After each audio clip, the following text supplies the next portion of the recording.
We're talking about Rumble in the Bronx. Are you okay? No. I'm completely amazed by the like the Kung Fu Dummy.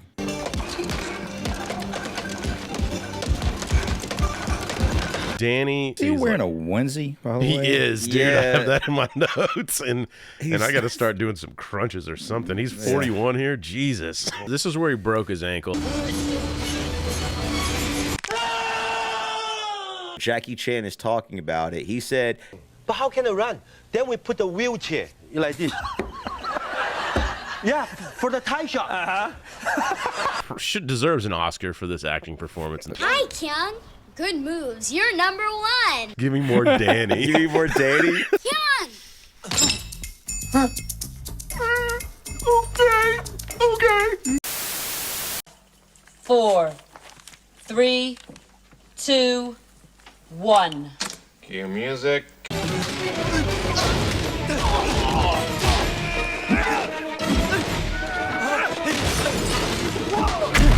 What's up, everybody? Welcome back to Beacon. Let's rewind the Nostalgia Podcast. No one asked for it. Today we're talking Swallow about... it. Today we're talking about Rumble in the Bronx with Jackie Chan. Leaf, I know 100% sure we saw this together in theaters back in 96 when this dropped in the U.S. I believe it not dropped in 95 in China. But, dude, this was kind of an introduction to Jackie Chan for a lot of us, man. I think this was the one that broke through to him. But I just remember freaking out over the stunts and everything in this. I was like, holy shit, how do I do that? And turns out I'm not Chinese. Leaf, what do you remember about that first experience? You did put pee-pee in someone's coat, didn't you? I did, occasionally. Also, I am not Chinese, as you can tell. So, yeah, You're closer than we are. Yeah, your ethnicity is questioned.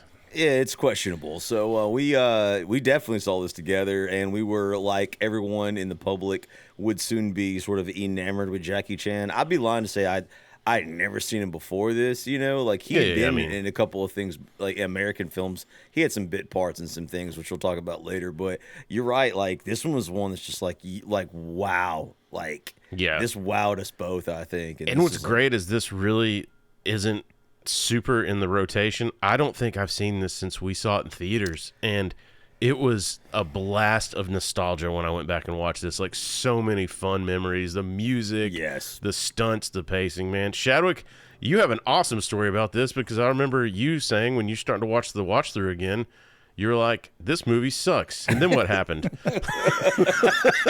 and then I watched it again the next night. But yeah, go ahead. Well, I mean, take us through that. I had never seen it. That's another cherry popper for me. I don't know. Maybe I tried to watch it at one time. I have a really hard time watching movies that are dubbed. Yeah. And so I had to, kind of suffer through that. Oh, I know. That was like one of the first things you're like, is this dubbed? And I was like, here we go. I mean, we'll talk about that soon enough too. But a lot of people were like, what when they go and saw, like, it was such a huge hit. Yeah. I had a lot of people be like, is it dubbed? No, it's like, yes, it's dubbed. Yeah, it is, and you notice it too. But yeah, man. So you start out with it, got a little problem with it being dubbed, and then what happened? And then you had that first. Well, actually, I'm completely amazed by the like the Kung Fu Dummy. Dude, stuff. Same. Like Wing Chun. What is it? It's like trapping. That's part of it, right? Like you're. Yeah. It's I'll talk about it. It's like part of it's like a no retreat style of kung fu where you just sort of just drive forward and in, and they're the ones like famous for working with like the wooden dummy and like you said, trapping hands and retaliating with multiple punches. Yeah, that scene. Yeah, I think at one point we all took martial arts when we were younger. The one that I did was more of a cross between like Taekwondo and Aikido. Mm-hmm. Is that right? Yeah, Aikido. Mm-hmm. Or Aikido. So yeah, it was like a lot of A lot of high kicks, a lot of using your opponent's momentum against them, locks and stuff, but not like that stuff. That stuff is just amazing to me. Yeah, it's great because I remember it was just funny. The next night, you're like, I'm watching it again, and I was like, hell yeah, dude. So yeah, my algorithm is filled with like those instructors, like showing people how, like if someone, dummy. Like, well, if someone's coming at you, like this is what you do. Yeah. After 1 week with me in my dojo, you'll be prepared to defend yourself with the strength of a grizzly. Shadwick's going to show up at a dojo just in his boxers, pissed drunk, which is going to lead that dojo master over to. Get out of the street, you fucking bitch! Try junkie kung fu. I'm going to show up like Dwight Schrute.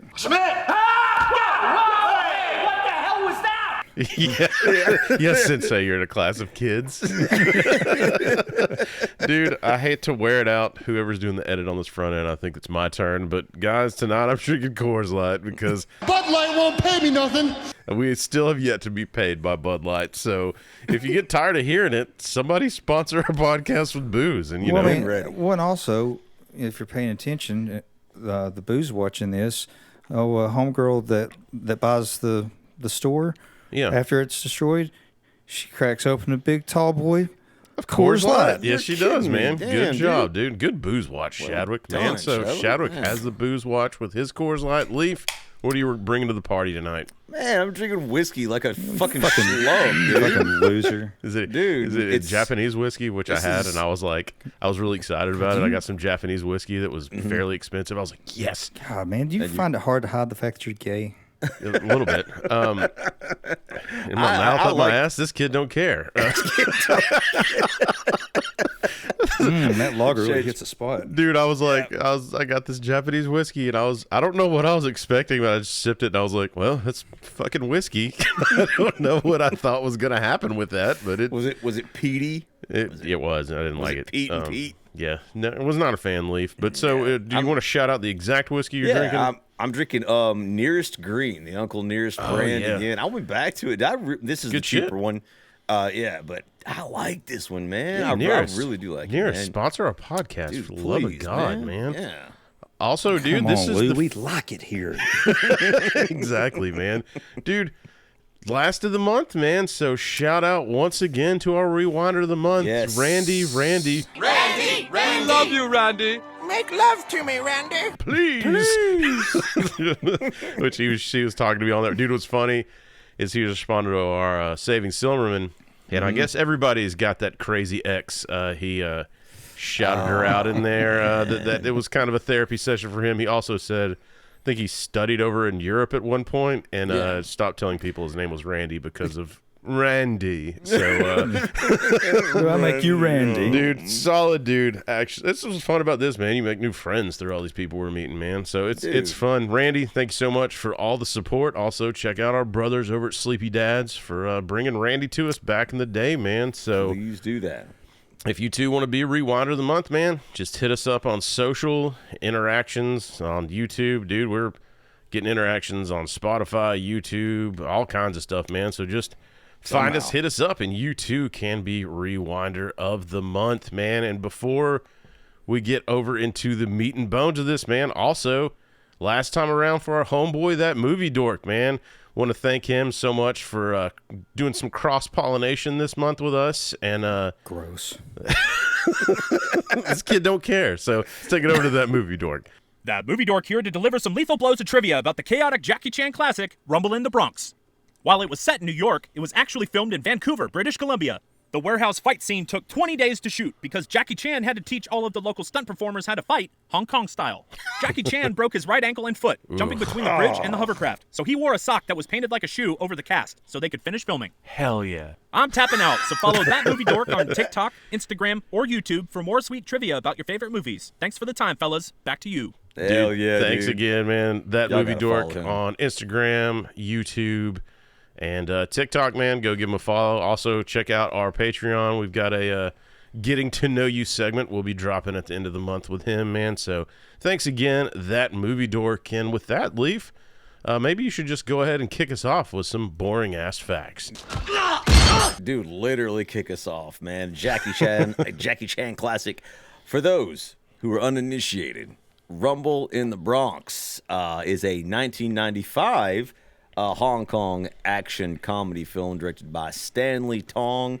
And I believe it was released in America, in 1996, the next year, yes, with a fresh set of dubs, and was basically almost single-handedly responsible for Jackie Chan's entrance into the American Hollywood film industry. Although he did have some bit parts in other films. Cannonball Run comes to mind, which I'm going to talk about later on. But and he had been doing like Chinese films since what, the 70s? Dude, yeah. And when I want to talk about that, like when he first got his, because he, also in the Chinese films worked with Bruce Lee. I think most people know that.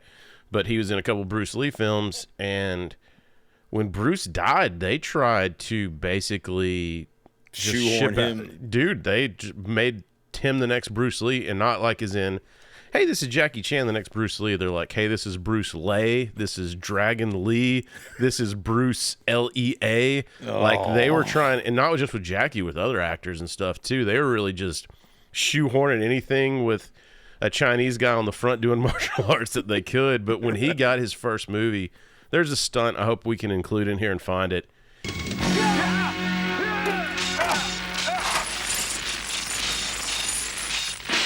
He's in like a mall, and he jumps down what looks like Christmas lights, but they're those bulb lights, and he is holding it all the way down.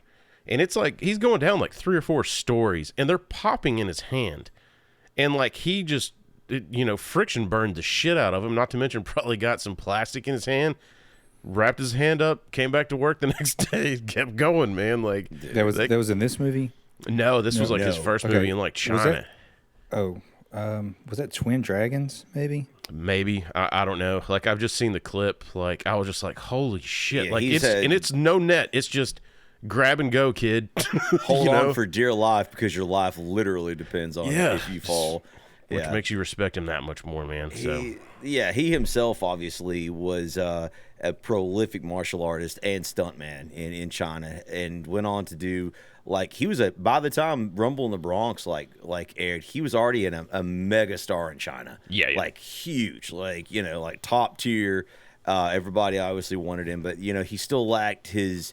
He obviously wanted to. Yeah, you're nobody if you're anybody who was not in the American film industry, and that's where he wanted to get in. And he tried multiple times. I believe, by my research, this is like his 4th movie that he tried to work for American audiences. And so at the point of filming, and I know this like blows my mind, I don't know if it blew yours, he is 41 years old in this film. And moving that fucking fast. Looking like that, moving like that, dude. Like, he's like basically middle-aged, obviously suffering multiple life-threatening injuries. Dude. Like one which you just mentioned, a couple of times he nearly fell to his death on these stunts, because, the man never saw a stunt he wouldn't try to do, like, himself. So, he's like Tom Cruise who? Yeah, no shit, man. Dude. And they're like, again, no nets, no whatever. It's just like, shit's different in China, man. There's no workers union over there being like you said, like Bruce Lee died, and then Bruce Lei was on the fucking poster the next day. Like, next. that is you gotta have a deep bench over there in China, man. So next man up mentality. Oh, dude, it is, man. It's basically the San Francisco 49ers next to a power plant is what it is. So, dude, Leaf, what did this one do in the box office budget comparison here? Yeah, this was filmed for somewhere between $7.5 to $13 million, and it pulled in a paltry sum of $76 million. Wow. And solidifying Jackie Chan, obviously. He went on to do nothing else. I don't think we ever saw him again. I know, that's what's crazy. Is you start thinking, obviously, the Rush Hours. When I was talking about Rush Hour, talking about Shanghai Noon. Yes. I think he did. Didn't he do? Was he in the God Love Him in the Karate Kid remake more recently? Yeah. As Mr. Miyagi, which was great casting for him. Right. But like, he's just done so much. Like, yeah. And he's got that infectious smile too. Like throughout this, like he does. Yeah, that's one thing that really separates him from Bruce Lee. Like, you know, he has the technical, you know, the fighting aspect down. Yeah. But he throws in this like comedic, like, you know, when he runs, like his hands are out to his side and everything's like in a panic. Yeah. We even noticed it. It's like the cartoon running, right? Yeah. Well, yeah, I was gonna say that that Ninja Turtle, was it Mutant Mayhem, where he voiced Splinter. Oh, There was that. There's that scene where Splinter's fighting and it's animated just like Jackie Chan would fight. Oh, dude, which is so cool.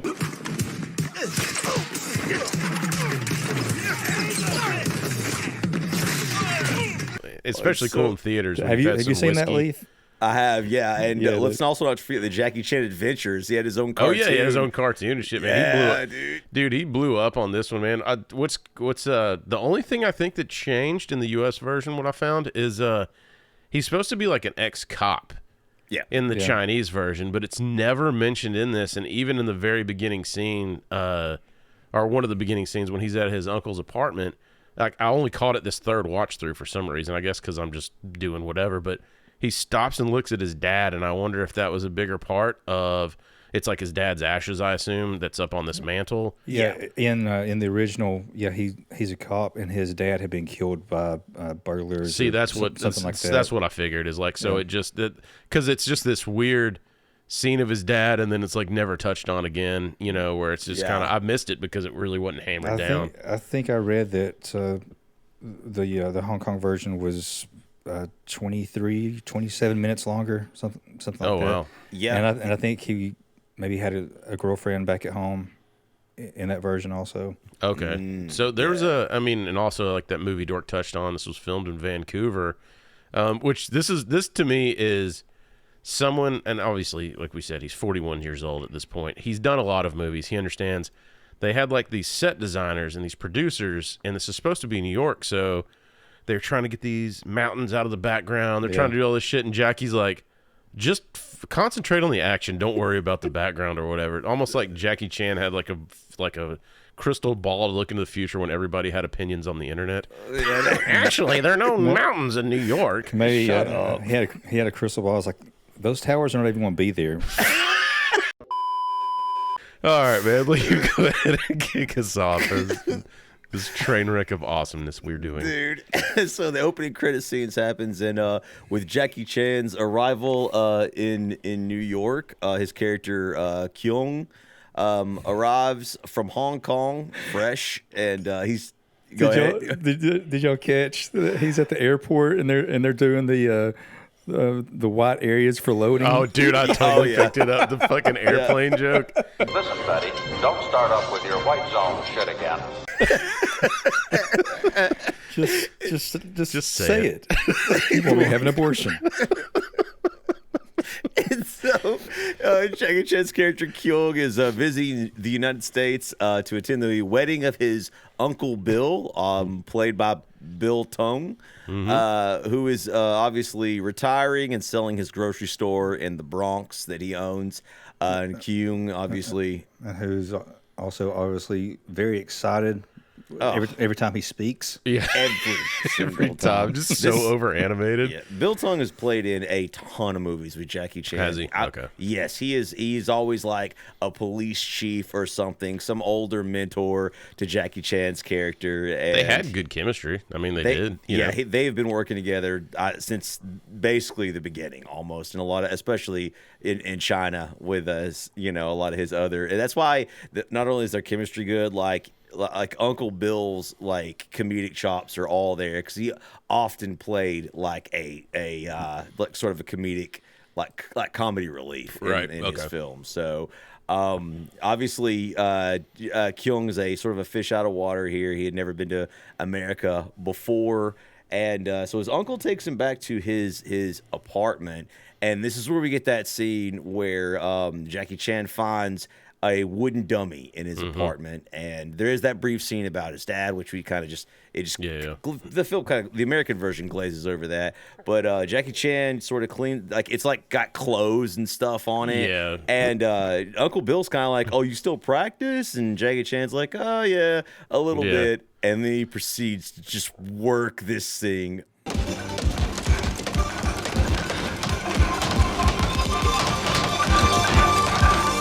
because they even hit on it when he's looking at the pictures too. You know, he's like, that was your father. You know, he won the tournaments just like you're doing now or whatever. Like, so you kind of get little glimpses that he's this badass, and then he does that shit. I don't know, they sweeten it up with sound effects, but the speed, and precision, like him blocking and doing that front kick blows my fucking mind. Like how how that even can happen. Like my shin would be gone, and I'd be like, "What happened?" And what is that? What's the introductory line that Danny? Hi, Kyung. Good moves. You're number one. Dude, just shout out of the gate because Danny literally rolls in here in a wheelchair. That is the next door neighbor. And Danny, you know, deserves an Oscar for this acting performance in this movie. Danny is my favorite actor in this movie. Bro. Jackie Chan can kick rocks. Give me more Danny. Give me more Danny. His character's played by Short Round. Yeah, his character's played by Morgan Lamb, and he is, like Chris said, the wheelchair-bound kid next door. Is it just the dub is so bad? Is that what it is? Like, and it's so overly positive and robotic. Like, it's just. I mean, that's all those kung fu movies. Yeah, I know. I was actually surprised, like watching this, that they didn't have. Well, I guess the whole studio it was Hong Kong made, right? Yes. So it's Chinese made. So there was no like American studio input on it or anything. Was it Miramax that distributed this? New Line? I think it was New Line that brought it. Yeah, I'm pretty sure. I just like with it coming to America, I thought they would have had, you know, an American actor, kind of like they did with like Shanghai Noon, or Rush Hour. Oh yeah, like, but something like just ties them together a little more fluently. But I think this too is like just a double dip, right? So it's already going to be gangbusters in China, so you know you have that market, so you might as well do it, you know, that way. And then once it was a success, and they realize that they're going to dub it for the U.S. audiences or whatever. Yeah, like I mean, it just, I don't know. Like I said, it was a year later before it released in the States, but yeah, I think that's wise because it primarily was just a Chinese movie. But I mean, you know, apart from like the great stunt work, the great fight scenes, and the choreography and everything, I'm just so taken out of the movie by the delivery of every line from everybody in this film. Like everybody except for Danny, who deserves a goddamn Oscar. You're number one. Obviously, except for Danny. but like the blonde-headed dude that. Oh, dude, you're gonna die, dude. It's such a like a out of place head, front looking at the camera shot, like just. It's funny as how good in advance they are shooting all the martial arts and things is how bad they are shooting everything else. I know. Everything else is so Chinese. It really is. Like if you go back and you watch how their mannerisms and the way they talk, even and the dubs, just everything is so bad. Like it's typical of the Chinese kung fu flicks you see, which is watching it again sort of made me feel like, man, I can't believe this was such a huge hit. And I was trying to figure out what was it about it, and it couldn't have been the fact that Jackie Chan's idea was like we'll set it in the Bronx instead of China or somewhere else, so it'll be more appealing to Americans. That couldn't have been it. It's Jackie Chan. It's what it was. It's the martial arts style. It's the smile. It's every interview he's ever done. He's so gracious. He's so. Giving apparently with his time too, and just he gives it all for it. That like this movie, they're like, look, they give you that bonus reel with that Ash song at the very end, like which is like pump that shit in my veins, 1996. But like, good. They're basically just like peel back the curtain and be like, look, all these people got fucked up during this movie and may not be okay for the rest of their lives, but here's Rumble in the Bronx. Yeah, I know. all that behind the scenes stuff and the at the end credits. There's like 3 people carted off on stretchers, including Jackie Chan. And we'll go over that like at the end of it. But dude, I mean, that's what I think is the appeal. Is it just was like. Dude, this is just a fun movie. It's a fun movie, and kung fu. What it is? It's a nonstop thrill ride. It is. Thank you, Right? Gibbs. Be sure to check out thank you. Gibbs' YouTube channel, Nonstop Thrill Ride, TBD. It's people are gonna be so mad when they look for that. There's just nothing. There's nothing there. Dude, also, this is where our homeboy Danny goes out, and he's late for the bus, so they wheel him out because you find out, he has a sister that doesn't take care of him. And, Ki Yong is very nice, and he's like, I'm going to give him a video game system, and I'll be damned if that video game system wasn't a Game Gear, with one small flaw in that is he gave him a fucking empty Game Gear without a cartridge in the back. And I don't know exactly what's going on upstairs in Danny's brain, but I think he's staring at a blank screen just hitting buttons. Like, I done it. Yeah, in the Chinese version, actually, they pan back out, and the bus that Danny's on is really small. It's very short.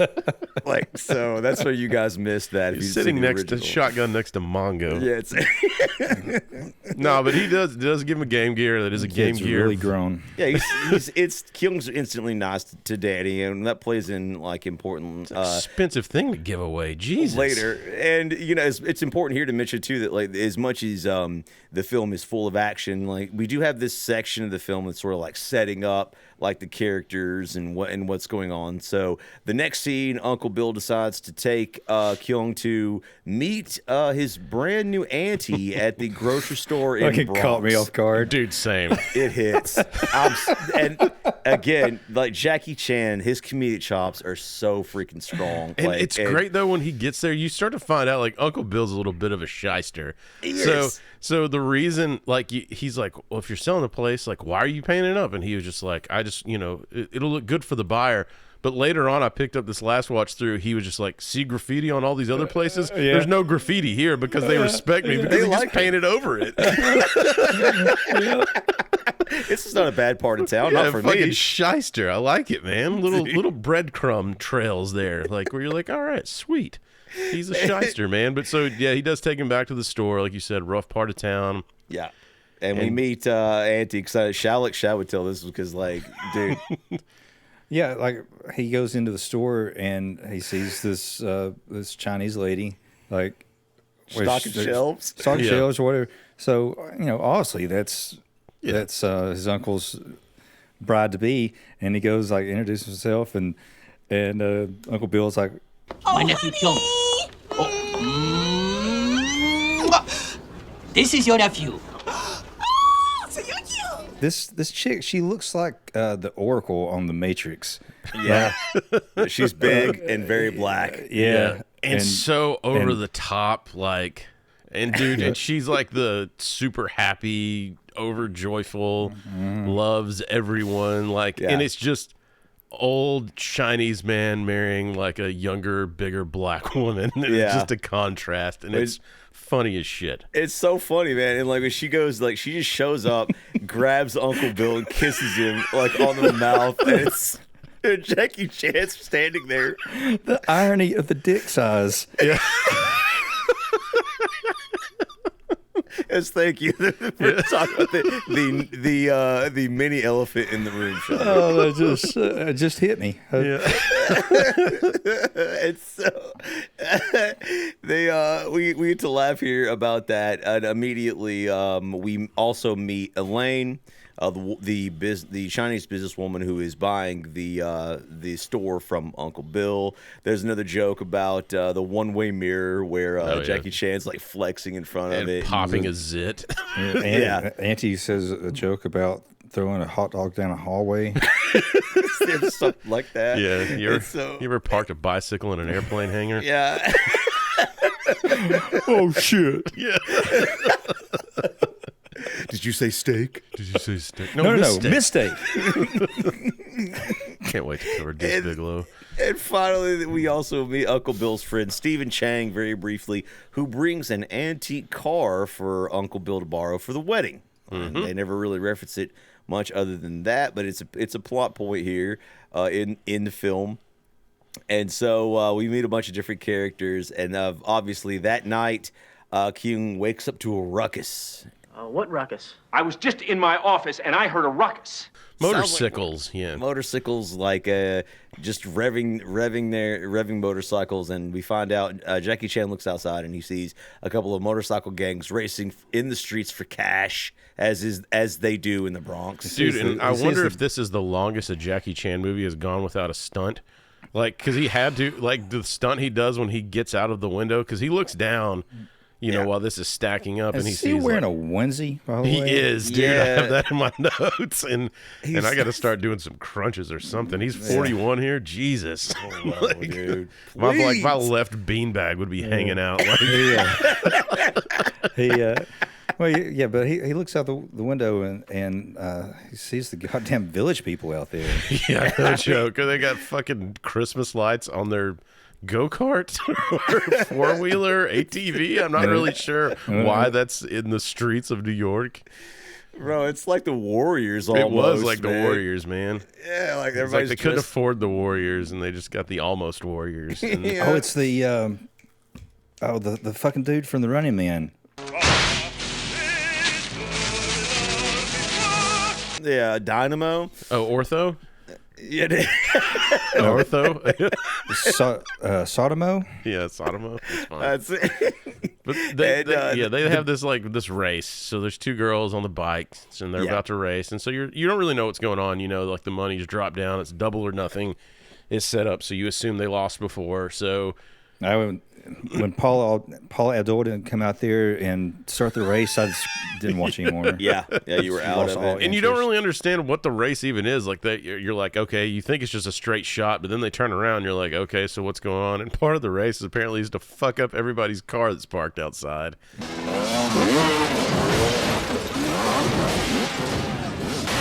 And this, by the way, is a very dangerous stunt, which you see in the credit outtakes or whatever. And that girl broke her fucking leg. I found out doing that. Well, the bike actually broke her fucking neck. Yeah, she looked like she did. Yeah, there's one where the dude looks like a dude did break his fucking neck. But anyway, yeah. I think I broke his fucking neck. Yeah, they're riding the motorcycles like over the cars, and so Jackie Chan looks down. Kyung looks down and he sees, his uncle, the car his uncle borrowed, and it's a nice car. It's like super antique, right? And he realizes that without any intervention, these motorcycles are going to ride over the car. Because it's not his uncle's friend's car. It's the business he works for's car, and he said that he was taking it out to get it cleaned. Yeah. So his buddy, he's in some deep shit if that car gets fucked up. Yeah, because he told him, he warned him, he's like, dude, take care of it, please. And so... So Kyung, he's like, yeah, I'll take care of it. I'm going to park it right here in the fucking Bronx. In the middle of the Bronx. Keys in there, window rolled down. So Jackie Chan descends a fire escape, holds down in his onesie, and intervenes in the race, causing one of the female motorcycle gang members to obviously lose, much to her chagrin. And he's evidently forgets how to do kung fu and get back up, and he's screaming up, "Uncle!" to his uncle. Cold. I'm freezing my butt off. Yeah, I'm freezing my butt off. Yeah, that's his excuse for the shrinkage. Right. Nobody's buying it, Jackie. We all know. It's fine. We love you anyways. No one's buying it, Costanza.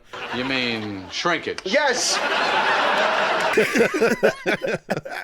And so the next day at the wedding, obviously, Kyung volunteers. He's talking to Elaine, who just purchased the store, and he's going to stick around, I think, until his uncle gets back from their honeymoon. So during that time, he offers to sort of stay on in the grocery store and help out. And Elaine obviously accepts. Not forget, when this wedding happens, you have a flashback to coming to America. She's your queen to be. Now that we're together.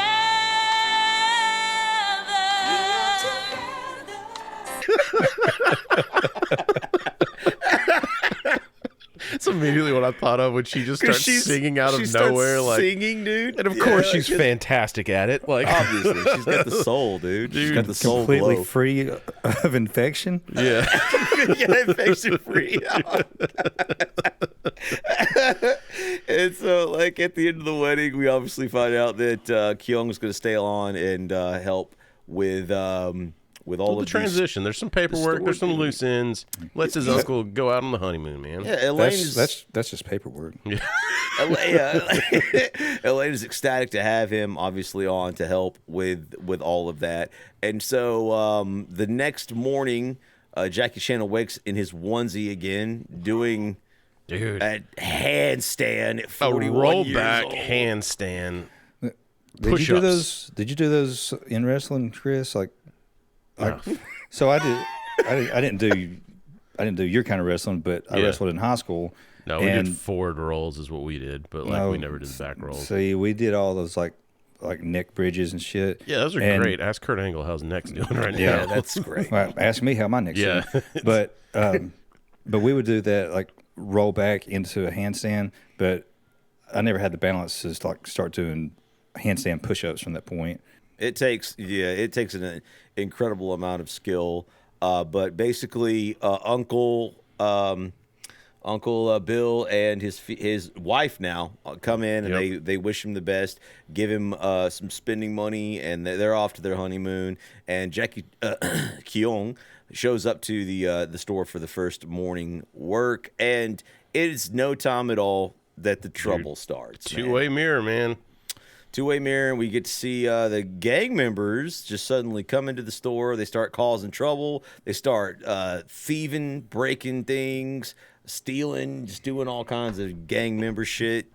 Drinking shit, just leaving it open. And oddly enough, like, Elaine is the first one to step in, not Jackie Chan. She's the store owner, and she thinks she's going to take care of business and learns real quick. She has to assert herself. Dominance here in the Bronx, and she learns really fast that they're not having any of that, dude. Like none of it. And we get our first action sequence here in Rumble in the Bronx. Holy shit! I do like. So she calls out the guy with the blonde hair. Yeah, like, Angelo. Yeah, Angelo. Yeah, like he asks her how much you want for this candy bar, and then she hands him the 2 drinks. Mm-hmm. Yes, and then he's like, "Well, I'm not paying for that shit." And then this Chinese guy that's also a gang member walks up and she's like, "Oh, you speak Cantonese? Thank God." So she tells him, thinking that he's going to reason with this dude or whatever, right? And but he's a bigger asshole than Angelo. Yeah, and you find out shortly that he's been stealing, he's got a whole bag full of shit, dude. Yeah. And they're throwing it, flaunting that they are stealing it, and then Jackie Chan walks in and proceeds, which we'll say several times in this, whip his ass, whip his ass, whip his ass. His ass. Hey! What's up? You got the problem? Dude, that shit where he blocks the 2 punches and then puts an open palm right on his throat, out of the gate. I was like, oh. And I was like, new pants. It's so freaking cool, man. And I know, America at this point in time was basically saturated with the Sylvester Stallone, which, by the way, him and Jackie Chan are good friends. He offered him a role in Demolition Man, which Jackie Chan actually refused, according to my research. Yeah, I heard something about that too. Yeah, so they were friends, but at this point in time in America, we're all sort of gun centric, right? This is the age of haymaker Terminator punches. 2, and, we haven't quite crossed into this chain fighting, this martial arts territory where ignoring obviously Jean-Claude and Steven Seagal, but it's not the same. No, it's because the Gracies have dude, or Seagal cracking a guy's arm inside out, dude. It's because the Gracies haven't come on the scene yet and shown true, everybody that a little man could whip a big man's ass. That's very true, man. Yeah, so China already knew.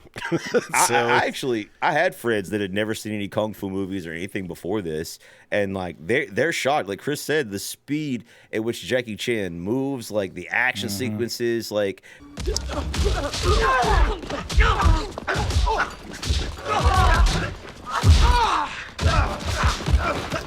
Jackie Chan proceeds absolutely to whip these guys' asses.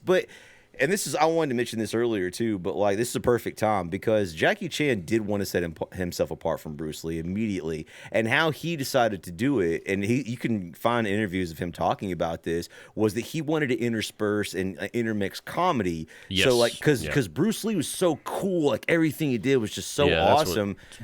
Yeah, Jackie Chan wanted to like instead of like being sort of invincible, like he would take punches and kicks and hits, or when he would punch somebody, he would be like, "Ow," you know what I mean? Yeah. Like it was just he wanted to intermix like his own personality. While also integrating the environment. Like, yeah, dude, that's so big. Yes, and you see all of that in this first scene. And I did want to shout out when they come up and there's this one guy, the gang member that's like Que Paso or whatever. Yeah, like I guess he's supposed to be a Hispanic guy. I guess. There's one look that over the like if you look at him on the left, he looks like Ben Stiller in a fake beard, and I'll freeze it and put it on here. But I was like, I had to rewind it back, and it's not any other angle; it's just straight on angle, and I was just like, holy shit, it looks like Ben Stiller from like Tropic Thunder or some shit. Like, anyway.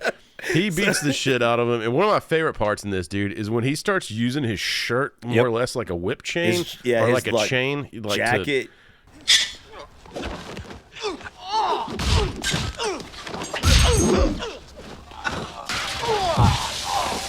To wrangle them up, and again, like Shadow was saying, using the environment or whatever. It's like so fucking cool, man. Yeah, at one point, I love it. Like his later movies, you see the same thing. Like he uses a piece of cloth, shirt or whatever. Yeah, but you deflect, you wrap up.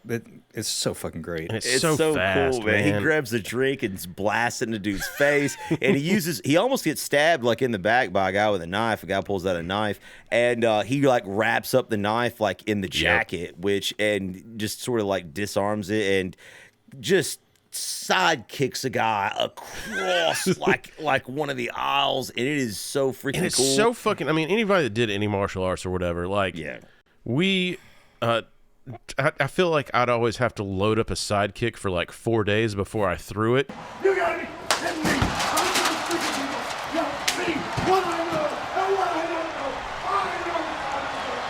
You know, like it felt like a sidekick takes like an hour before you can throw it. Charge it up. His sidekick is like half a second and it's in your face. So like fast. Dude. It's just crazy. Same thing with his front kicks and stuff. Like you don't even understand like what's happening before you're just like staring at ceiling. Okay, yeah.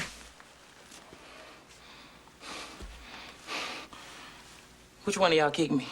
Right, it's so well choreographed. One of the main, and also interspersed with this, like it was mentioned before, was Angelo's character gets punched in the face, in the nose, right? Mm-hmm. And like the whole time he keeps getting hit in the nose again and again, and you're just starting to laugh because while Jackie Chan is beating everybody up, like he keeps hitting this guy in the nose, like again, and then when at the very end of the scene, he turns to run and he runs into a pole like nose hits his nose again, and that's the comedy you're talking about, though. Yes, but so he clears it. He makes the Chinese guy actually apologize in Chinese to her, and then he prevents the guy from falling. And it's kind of like that shit that used to happen back in the day when you would get in a fight with somebody. You know, at the very end, he's like, "Thanks, man, I appreciate it." You know, it's like that. Yeah. Dudes sometimes just need to get the poison out more ways than one. It's like, okay, I'm outmatched, dude. Like we fought. You kicked my ass. Lost. Like, thanks for whipping my ass. Let's move on. And I'm gonna get better. And also wanted to shout out not Chris Tucker walking up here after the fight. It was Argyle, wasn't it? Of course I'm still coming by later. Sweetheart, have I ever lied to you? Yeah, I was gonna say, like, I mean, jeez. Dude, I mean, it's the Bronx. There's always a token black guy who's going to be like the What was the dude from The Last Dragon that was, remember the guy that was like, oh, we'll go fight him? Like, and he didn't really want to. He kind of reminded me of that dude. So, I don't know who he reminded me of. In Superman, we covered like the original Christopher Reeve, like Superman. The black guy who's just like, man, say, Jim. Excuse me. That's a bad outfit. That's a bad outfit. Yes, dude. It's that guy comes up does the whole routine with Jackie Chan, man. But no, Chris, the guy you're talking about from The Last Dragon, his little Chinese like sidekick guy. Anytime I see a movie that's dubbed, I think of that dude because he does that one little skit. Where I guess he's mimicking like. Like dubbing, right? Check this out.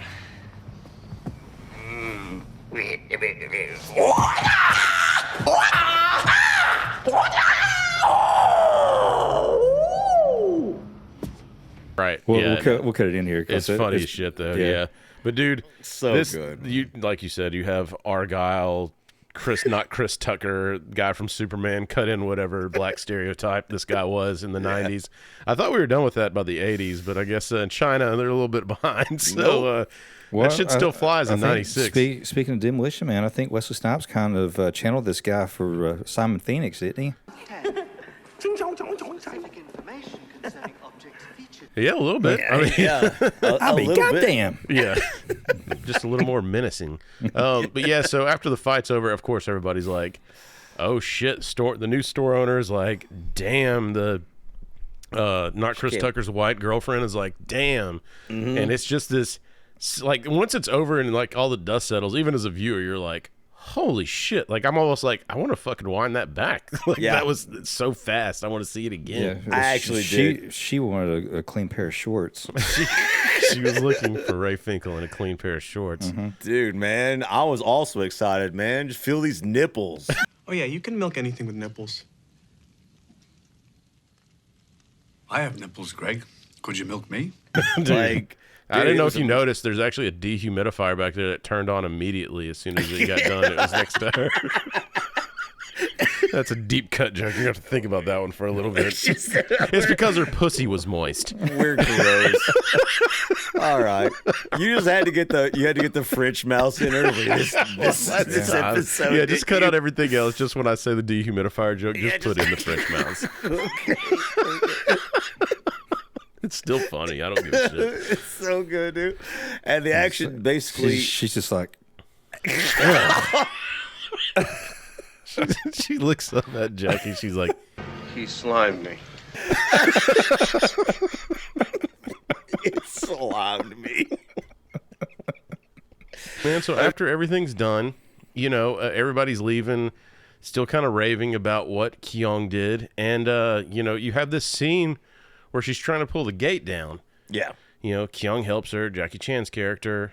They have this little back and forth, and you think at this moment, like, that's his romantic involvement is what I thought. Like, you're like, oh, okay, like, they have this little scene where he's pulling her down. She gets dragged up. They're in each other's arms. They kind of back away all goofy. And it's cute, man. You know what I mean? And it's he like gives, they have a back and forth where he's like, she's like, I didn't pay. He's like, I didn't pay for that stuff yet. And she was just like, consider it a protection fee or whatever. And he's like, I should have taken more. And she's like, I would have had to charge you then. Improving once more what women really look for. Yeah. Banter back and forth. Yeah. And you think like, cool. So Jackie Chan walks with some of the paperwork, apparently some fresh baguettes I see poking out of that for some reason. Always, man. Every time. You can't have a paper sack and not have a baguette. Yeah, dude, just poking out of the top, man. Every single time. I don't know why, but it's funny. And then he sees a woman and being accosted by gang members, dude.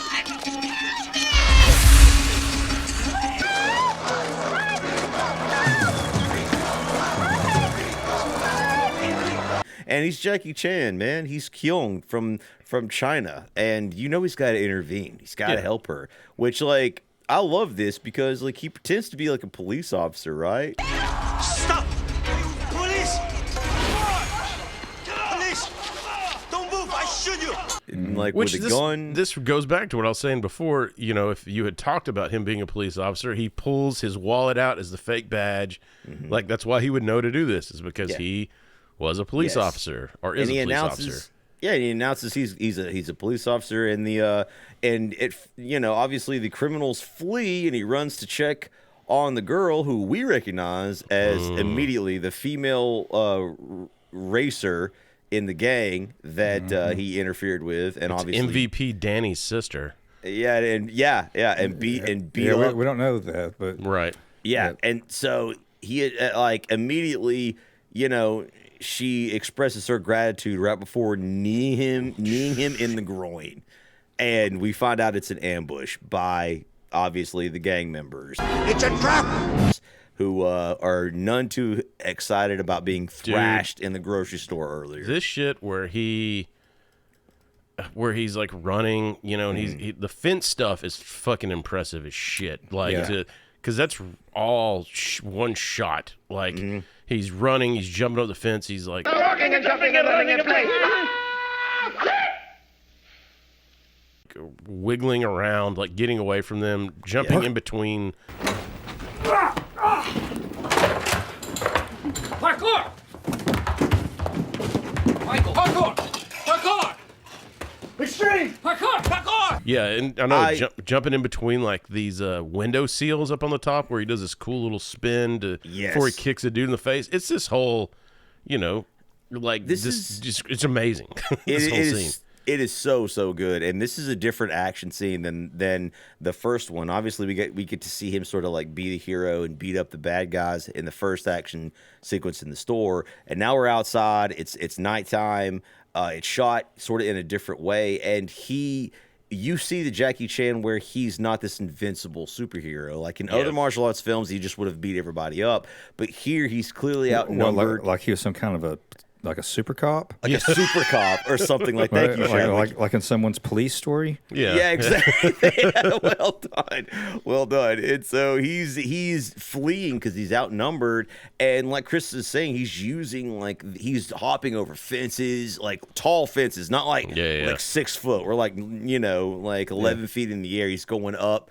And, he's using the environment to sort of like outmaneuver his opponents in this situation, just sort of try to just get away. Like he's beating a few of them up, but he's not really fighting. He's trying to get out. Yeah. Because he knows he's outnumbered. But this is because he goes down these alleys and he's trapped. And you just see this, like, I love, this is probably again, Chadwick making me see things that I usually don't, but it's the gutter is like got this flowing water coming from the roof, like when he's, and the way this is lit is this despair lighting of like low light, where it's like he tries to go through the door, they come around the corner, he can't get out. I fucking hated this scene, man, and I only hated it because it made me feel like you see them wrap the bats in this cloth and stuff. And you're like,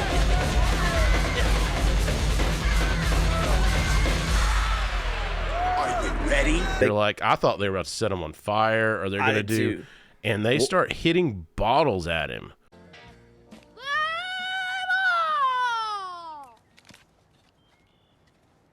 Yeah, the gang corners him in like you said, in the alley. And it sounds stupid, but like you just start to see little chips of the glass hit him and little parts of blood start coming out. Before they start this, when he's trapped and he's like trying to find a way out, it keeps like the camera keeps cutting back and you like see their shadows like, coming from the distance or whatever. Yeah. It reminded me of Pee-wee's Big Adventure. We don't take kindly to your kind around here. Bro, I really, really like this scene now, but I remember when I watched it, I'm like Chris, I'm just like, no, man. Like, I didn't like it. He sells like a fucking wrestling baby face in the 80s. Like, it's this despair, this like, he's shaking every time something hits him, the way he sells everything. He's down on his hands and knees. Because they almost, like, was it Angelo? Like, almost shoots him, but they're like, dude, what the fuck? Like, they stop him, because you find out, like, he's just fucking unhinged. And so, like, they hit all these bottles at him, and it only stops when one dude fucks up and breaks a bottle, because they're hitting him off each other's heads. And one dude breaks one, like, on his head, and he's like, what the fuck, man? And then Angelo goes to, like, it has a shot, and Keong's, like, just on the ground, like, not knocked out. He's barely moving. And he's cut up from the glass, dude. And Angelo snaps, and some girls, like, they're like trying to stop him, and he backhands one of them, and he pulls the gun on the head dude, and then they're like, kind of like, what the fuck are you doing? And so everybody they just bounce at that point. And it has this shot, it goes back to that fucking drain I was talking about, and it's this running water of Jackie Chan just laying in a pool of his own blood, and this running water that's just like, it's just total despair in one shot. And it's sad. And I could say this, I could also say, watching this again, I've never seen an action sequence like that, which is rare to say. Yeah, that's true. That I've seen anything like this particular before or since, really, where the bottles are breaking and he can't really fight because he's just fighting at shattered glass. There's nothing you can really do. It's basically like death by a million paper cuts, right? Yeah, is like what it is. Not to mention, like, you're knocked out, like, or you're starting. Yeah, it's kind of like that dude. Leaf, I know you'll know who I'm talking about in Fellowship of the Rings, where the dude keeps taking arrows. Yes. Yes, Boromir when he starts getting shot by the orcs with arrows in slow motion.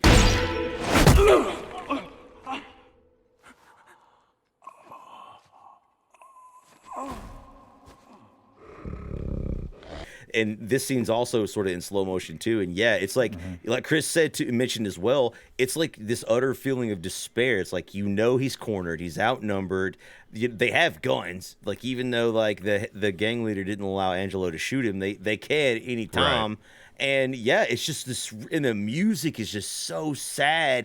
And Jackie Chan's just up against it, and there's nothing you can do. You can't even block it. Blocking it just means your arms are going to get shredded and shattered.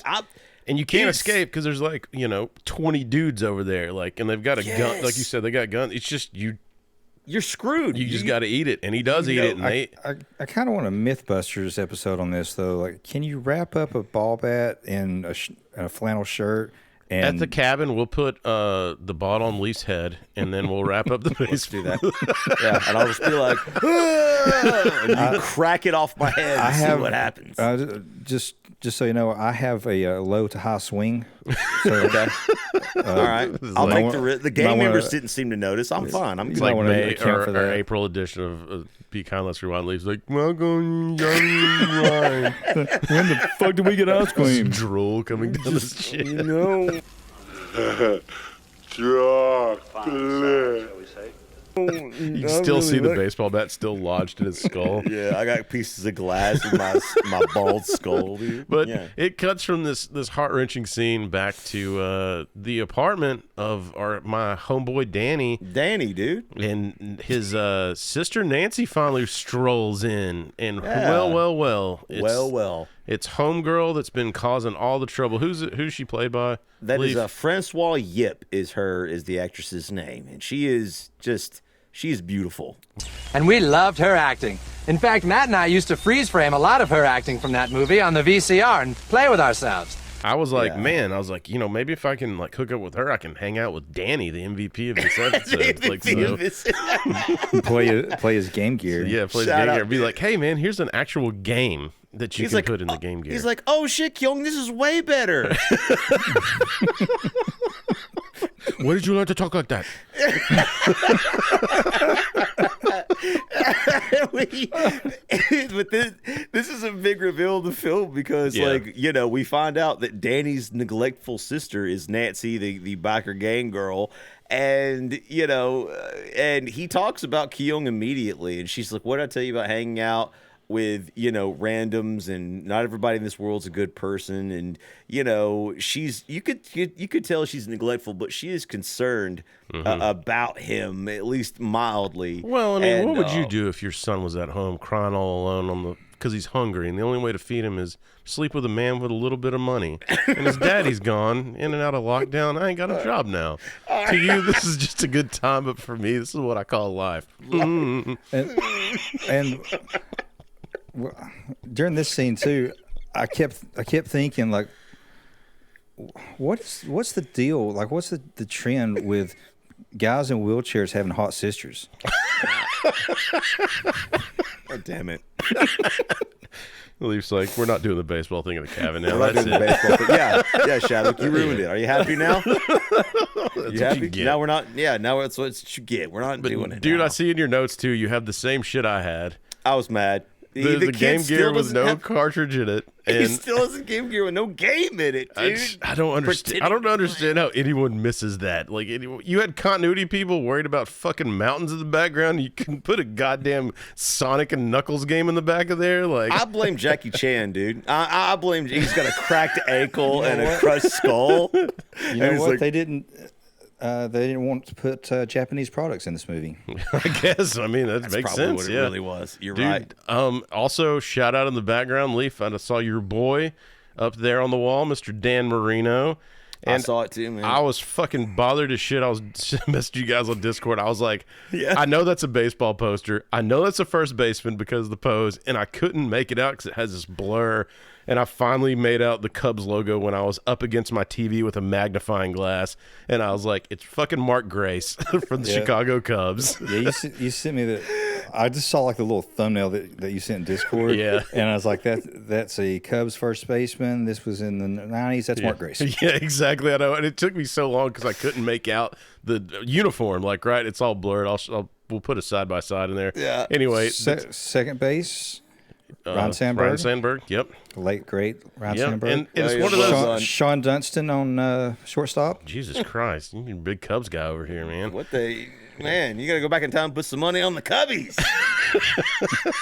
But this is funny. This is the kind of shit that drives me crazy. Hey, guys. Hey, if I was a scientist, you know what I would clone? Hot dogs. Really? Think of all the possibilities, Norm.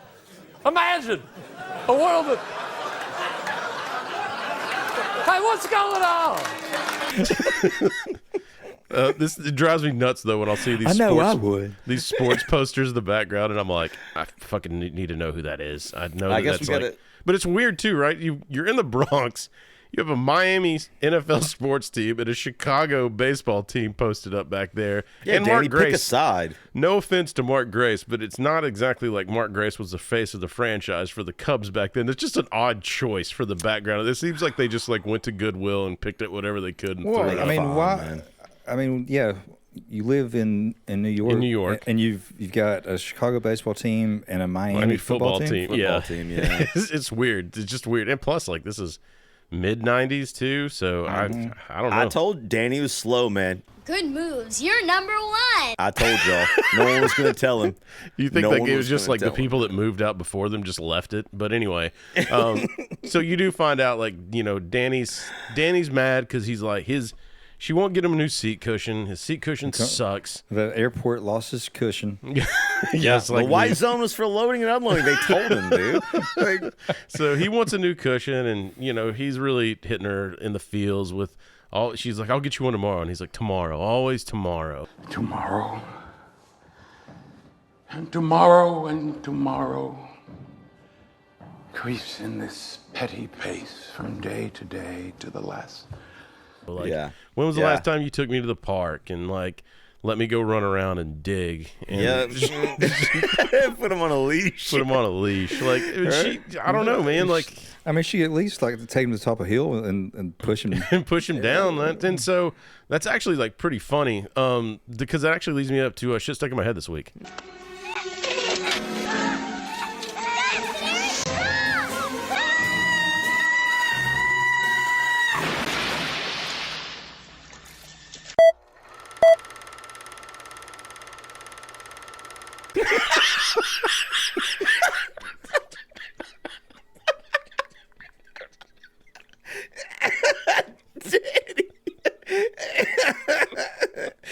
Danny, no. Danny, no. Yeah, I had to. That was a genius one, man. Somewhere Paul Rudd is smiling. So she walks out into the hall. Smiling because he looks 20 years younger than us. Yeah, we're just trying to pickle ourselves. Nancy walks out in the hall, and who does she see? Yeah, she sees a busted, broken Kyung bleeding from everywhere as he crawls up the stairs, barely conscious before passing out. She's like, "Are you on your period?" Yeah, she did. They cut that line, but Danny comes out and realizes that's his boy, man. And Danny's his best upset. friend, man. It's his best friend, dude. Like, they're pals. He gave him the Game Gear with no game, but Danny still appreciates. Did he come out on crutches right here? Yeah, he uses those. He uses crutches sometimes. So Danny's illness is not really disclosed, but he clearly can't walk, but he has some mobility in his legs. His legs are not completely paralyzed. He can use his legs. Like, so you do walk out and it has that scene. He went to Nepal twice last year. Yeah, twice last year. And so then she realizes, like, oh shit, this is the dude that my little brother's been talking about. Like, that's been helping him out. Like, we got to take care of him. So I guess, she dresses his wounds. It's out of love for her little brother, I think. Right. Because obviously she's enemies with Kyung. But out of love and respect for her brother, who's upset, like, she bandages his wounds and sort of takes care of him and puts him in. Obviously, they live next door to each other, so she puts him in the apartment. You found out she undressed him as well. My sister. She fixed up your wounds and undressed you, too. fucking Wolverine healing factor too, right? Yeah, oh yeah. He's a martial. He practiced the ancient Chinese secret of editing, and so he's okay now. but he is late for work, which is very un-Asian like. Yes. And so he rushes to go to the grocery store because he's late for his shift. And unfortunately, the gang members are not done with him yet. By any stretch of the imagination. And this scene where they start chasing him in the parking garage. And again, like, this has to be like, it basically is like you're writing this movie and you're like, well, plot really doesn't fucking matter that much. Let's just have cool places to be like, Jackie Chan, you're in a parking garage, and go. Yep. And he does. And they chase him through the street first, and there's a bunch of stunts and action and fighting, and then they corner him in the parking garage. But this is one of the stunts where a dude got fucked up bad, and they left the original take in there. There's the gate that drops down, that clotheslines him off the bike.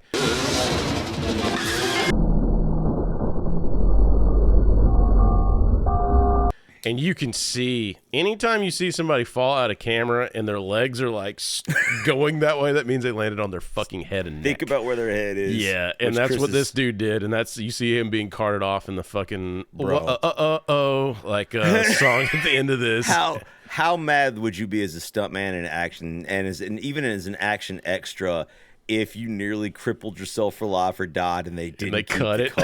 I'd be so fucking mad. God. I'd be like, dude. But hey, they left it in here, dude. You can see it. He does that. He beats up a couple of dudes, and that scene where he's outside climbing the parking garage. Yeah. Like, it's nuts. No net, man. There's like, you fall and you die on this. He's gripping and climbing up, and if his fingers slip, like, he falls to his death. It's game over. And maybe they had a pad down there. Maybe, I don't know. Probably not. They don't give a fuck. It's probably why they were in Canada, because Canada don't give a fuck either.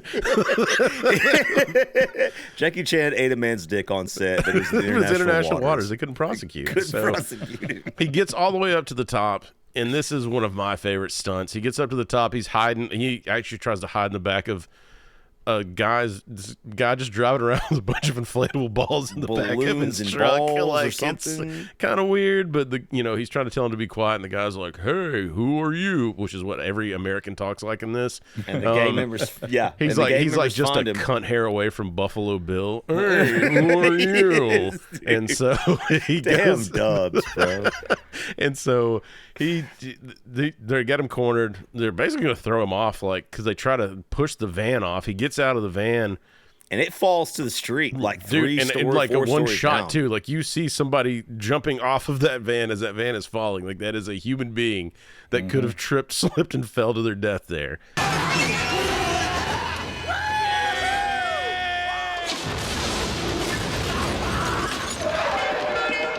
Yeah. And it falls and crashes on the street below. That's not my favorite stunt. My favorite stunt here is when Angelo is like, "Hey, for some reason you can kiss my ass, and we'll let you go or whatever." And by the way, if you him pulling his pants down was your favorite it's stunt? my favorite part. No, but if you get whipped with an antenna in your ass, by the way, whew, we all got switches as kids. Like you grew up in the South, like Ted, whipping Johnny's ass. Yeah, dude. And Jackie Keong turns around. Fell on my dick. He turns around. He acts like he's gonna flip him off, but he's Jackie Chan, so he's too nice to actually extend the middle finger. And he jumps from the top of the parking lot to this fire escape.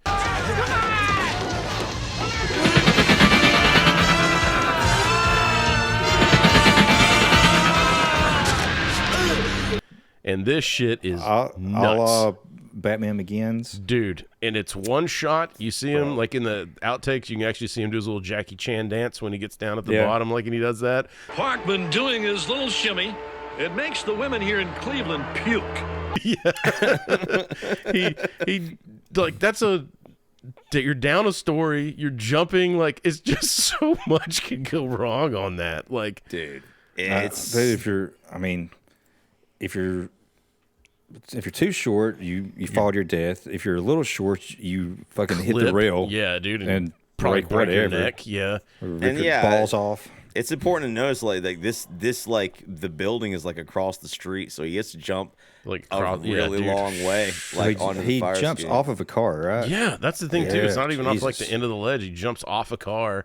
like gets a running start and to do the stunt, and it probably is like the 20th time he's ever done this in his movies. Probably does it all the time, but to us, we're like, holy shit! So they're like, God damn. Yeah, I was like, just right, noob. So he gets away, and then because not enough is going on right now, we need to be introduced to something else in this movie, which is another plot. Yeah, point. which is a diamond. You might be saying to myself, Leaf, go ahead. Yeah, right. What do I know about diamonds? Yeah, just go ahead and put in the snatch. Leaf. Know about diamonds.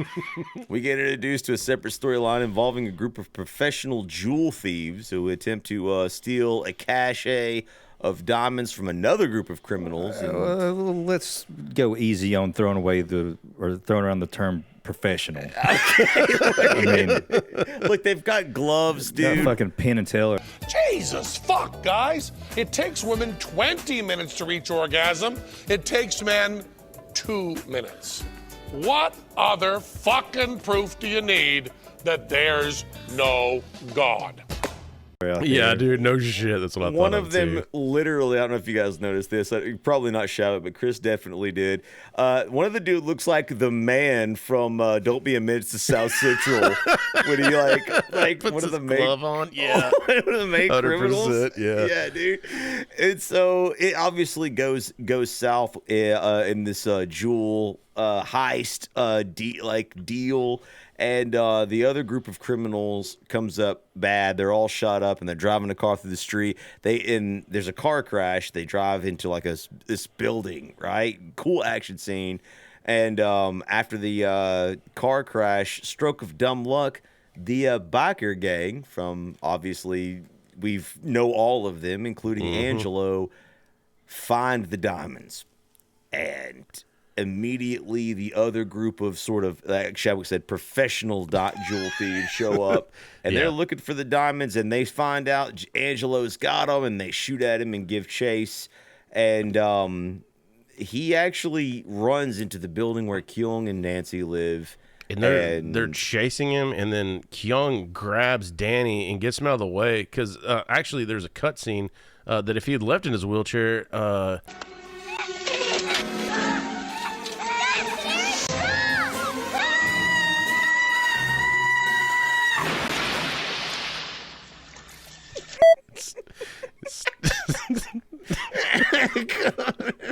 Just still funny. Connor Brown would be so mad right now, dude. So mad. Stop stealing our jokes. Like, we don't have our own. Angelo trips over Danny's wheelchair instead of that scene, and he inside of Danny's torn up cushion, like Angelo stashes the diamonds before he runs away. And as the professional criminals catch up with Angelo, they realize he doesn't have the diamonds, and right before they can blast him for being a failure and a weirdo, the cops show up, and everybody gets arrested as they're taking all of the criminals away. Jackie Chan grabs the cushion and Danny's unaware wheelchair. that the diamonds are in it. Right. Unaware that the diamond, he doesn't know. He just knows. And what's great is this is a 1990s animated Cops series addition to the cushion. If you look, it's actually that animated series Cops. Was it really? Yeah. Nice. There's like a close up on it. If you see, I was just like, oh, I shit. fucking love that show. Yeah, I did too.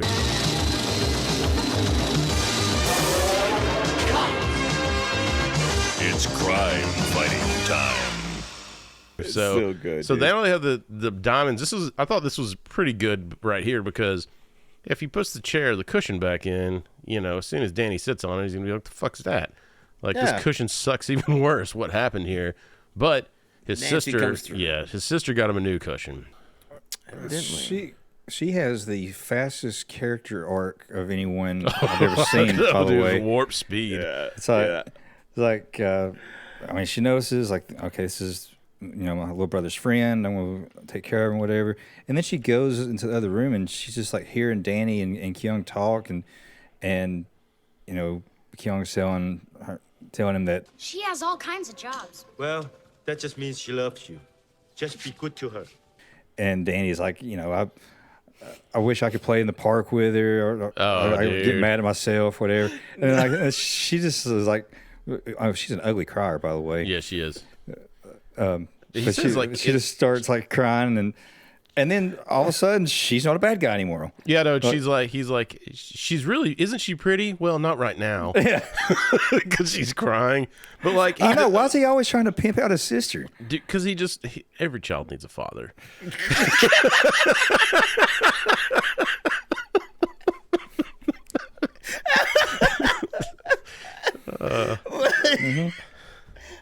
I soft tossed that bottle to you. Thank you. Over the fence, just like those bottles on Jackie Chan's face. So, but you do get Jackie Chan realizes who she is, but because of Danny, she's like, I'm sorry, and he's like, don't talk about the past. And then he's like, you know each other, and he's like, oh, we bumped into each other, and so like Kyung is gonna make sure Danny's okay in this and not, and you know what, if she was ugly, this probably doesn't happen, but because she's hot, Kyung's I don't mind it. There could be something. He's got a new seat, and so this is when their love starts to bloom. Shall I compare thee to a summer's day? No, a summer's day is not a bitch. And Danny falls the fuck out of his wheelchair right in front of him as they're making fucking nighttime eyes at each other. There he goes. He just goes, doop. And all you bastards in the theater laughed and looked at me like I was somehow fucking Danny on the short bus. I'm going to be honest, when I've thought of this movie, I totally forgot there's a character in a wheelchair in this. This is how much you've desensitized me. Yeah, dude. I laugh when he falls. It's entertaining. Leaf used to when we'd spend the night over at his house and shit, and he'd be like sitting in his bed or in a chair, and I'd get in his wheelchair. Like the first thing you're gonna do is you're just gonna eat shit. Like I'd be like, I'm gonna pop a wheelie, and then it'd be like, dung. No. And you guys would always be able to like catch yourselves and shit. You didn't eat shit like I ate shit, dude. I ate shit a couple times. Man, did you? One of the funniest things, and I'd never seen him until we went to Tampa, but every time Leaf like goes off like the smallest of steps, he screams.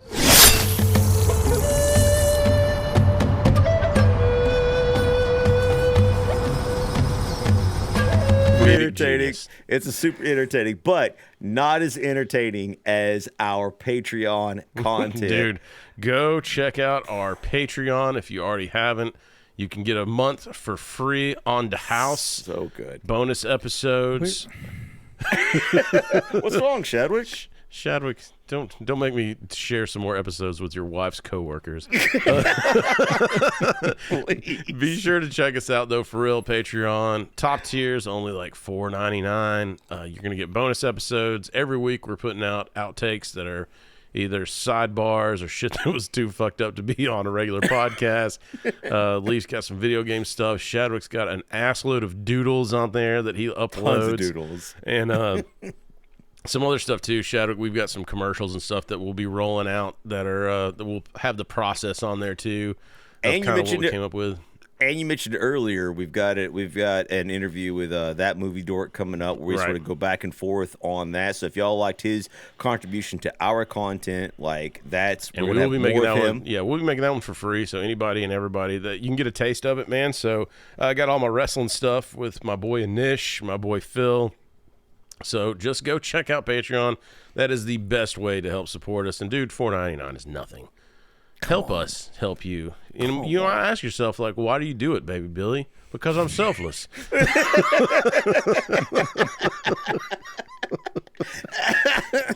So back to Rumbling in Bronx. Rumbling in Bronx. Nancy and Kyung begin to start their relationship. It's something romantic has begun to bloom. She invites him to go visit her where she works. And where does she work, Chris? She works at a fucking strip joint? She's like a stripper? This is a weird fucking interaction. This is So Jackie Chan, Kyung, he goes in here and she's dancing in a cage.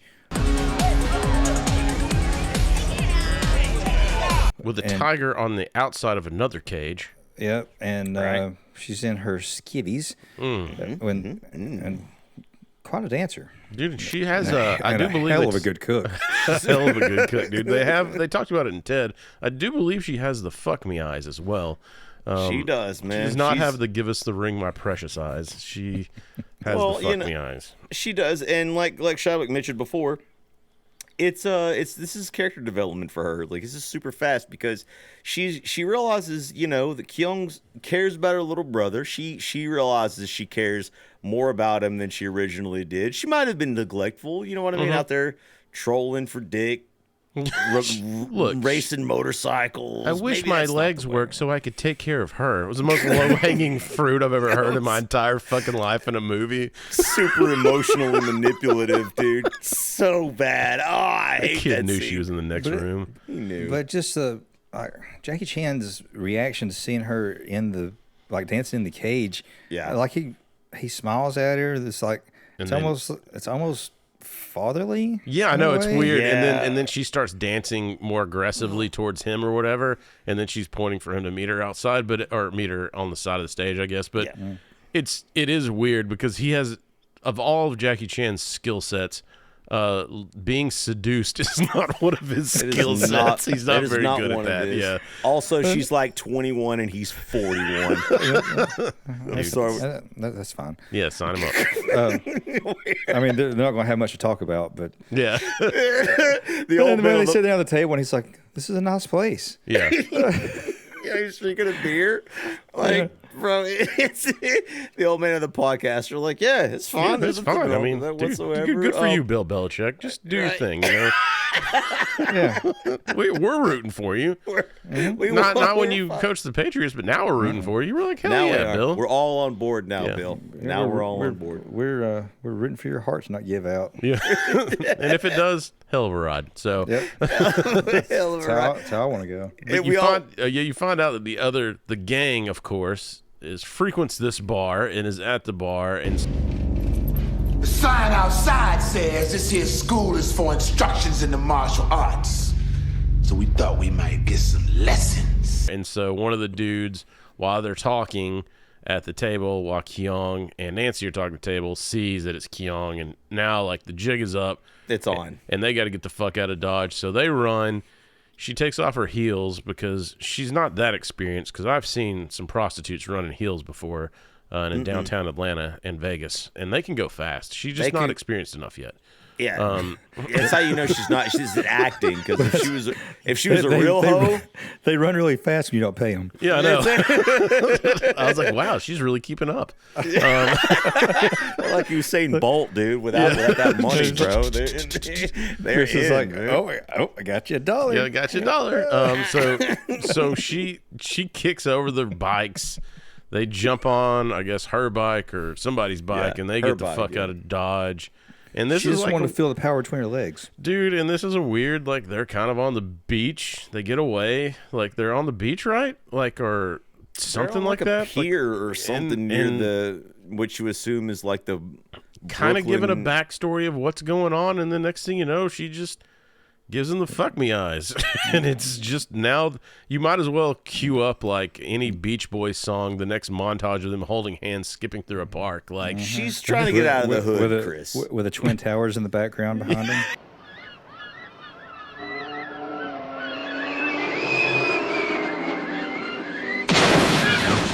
Yes, yeah. They're skipping in Vancouver. Yeah, they're just she's just skipping to Good Vibrations by the Beach Boys or Build Me Up Buttercup. Either one of those songs work in a scenario. In the Naked Gun. Yeah. But we can't forget to right before all of this scene, as Kyung is leaving his apartment, he runs into what he believes is the FBI. Remember that? Yeah, they identify themselves as the FBI. Right? They do, and he's obviously from Hong Kong. He doesn't know any better. And they give him his card. Everyone follows the rules. Yeah. They give him the card in case he sees anything suspicious or if he ever needs any help. And we know them obviously as the Diamond Thieves. He's like, pretending to be the FBI. It's kind of suspicious to me that FBI agent has a ponytail. Yeah. That's suspicious. Kyung doesn't know any different. He's Chinese, so he's just like, yeah, this makes perfect sense. Mm-hmm. And so you do look like shit in a ponytail. It's almost like a mullet, honestly, but like. So him and Nancy have sort of their romantic interlude as she starts to realize maybe the gang life is not for her. Well, and again, Jackie Chan, you pick him from the hood, keep him looking good, but you don't fucking feed him. No, you don't feed Jay-Z. him. He should have known better, dude. They didn't teach him that in Hong Kong. But I tell you, who isn't advanced in their in the plot is the street gang, and they are mad. Especially the gang leader Tony, who obviously he was sort of sweet on her before, and seeing her with another man, especially Chinaman. Also, dude, Chinaman is not the preferred nomenclature. Asian American, please. No, sir. No, sir. So they go to Elaine's grocery store looking for him, which I guess we've all forgotten Jackie Chan, Kyung works for. I mean, Tony, unfortunately, could not forget about it. And he had to go do what he had to go do. So they fucking destroy the shit out of the store. Where is he, you stupid bitch? If you don't tell me right now, they'll keep tearing this place apart. Got it? And store owner's like, what the fuck? Like, store owner's like, what's your name? Yeah. And he's like, Tony. Fuck you, Tony! Fuck you, Tony! Yeah, they destroy the place like, was it Daddy Green's Pizza? Shut up, bitch! They wreck the whole store, dude. Like looking for Kyung. So while the gang is wrecking the store, the professional diamond thieves show up, and they nab 2 of the gang members. Who? Yeah, really weird. They grabbed the two black guys. I noticed that too. Yeah, so like the one guy that gets killed in the whole movie is the black one guy. of the 2 black guys. Yeah, it's basically like you said from Don't Be a Menace. The man picks up 2 black guys. The 2 black dudes to find their diamonds. Throws them in the trunk, and they're off with them. Meanwhile, Kyung and Nancy are on a date, instead of him working. Along with their wheelchair-bound brother, MVP Danny. They're taking him to the park, man. And that's all he wanted to do. He just want to go run and dig. Right? And so, fresh out of jail, Angelo shows up, and he's stalking them. And when I tell you I cracked up, he's wearing... He's incognito, man. He's wearing a sweater around his neck, and he's dressed up like a white... He's listening to Hall & Oates. Yeah. Angelo knocks Danny out of his wheelchair and steals the seat. And he's destroying it right in front of him, too. And Danny says all Danny ever wanted was his new goddamn cushion. He, had it for 24 hours.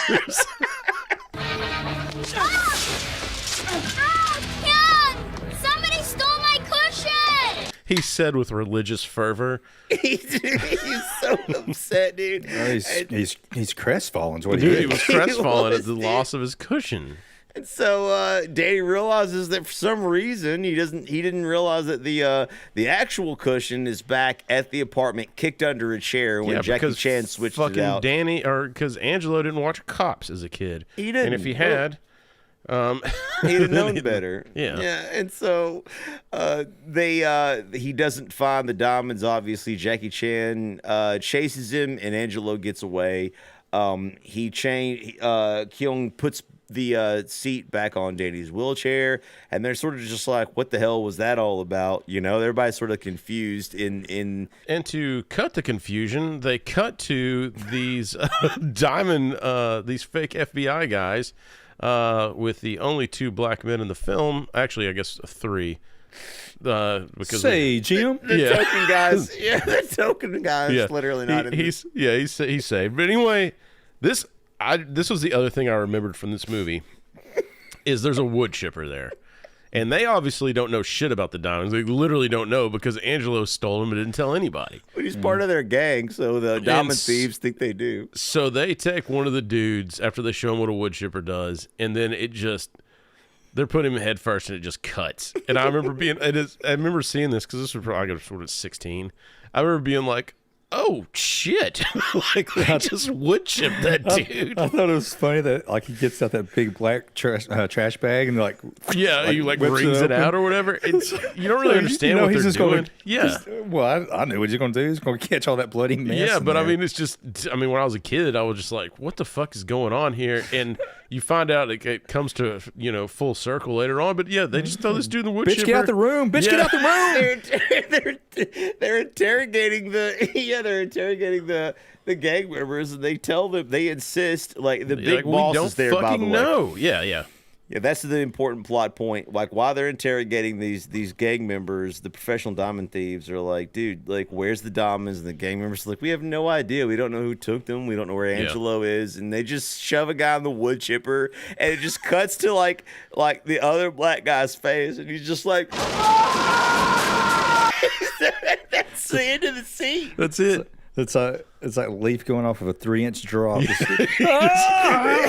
It was, dude. They were screaming, and it just cuts to the next scene. And so, hearing obviously about the gang members' destruction, he doesn't know anything about the wood chipper or any of that. Kyung shows up back at Elaine's store and discovers the whole place is wrecked and destroyed. And obviously, Elaine's like, "It's fine. It's my fault for trusting you. Yeah. It's my fault for like believing that you would be here." And she even says like she knows that he's hanging out with the head guy's girlfriend or whatever. Yeah, like, this is what happens. But you know what? I don't work for you. That's what I would have said. I'd have been like, man. Bitch, in another 3 days, I'm gonna be on a flight and forget you exist. Straight back to Hong Kong. But she's like, I have nothing. She did. And so now he's mad, and so he's like, you know what? This is awesome too. He's no longer going to be the hunted, like Jan Levinson Gould's assistant from The Office, Hunter. He is now going to be the hunter. The hunter. And he goes in this warehouse scene, dude, where he comes in and starts fucking everybody up. This is just a masterclass of one using. night? Yeah, it was that one night. That one night. And dude, so Jackie Chan's character goes to the gang's hideout and challenges basically the Tony, played by Mark Eckerstream. I believe that's how you say it. Sure. It's close enough. Yeah, he's been in nothing else. It's fine. And so he faces off against Kyung in an epic battle, like mano a mano, and obviously the gang members interfere. Like Chris said, in my opinion, this may actually be the scene.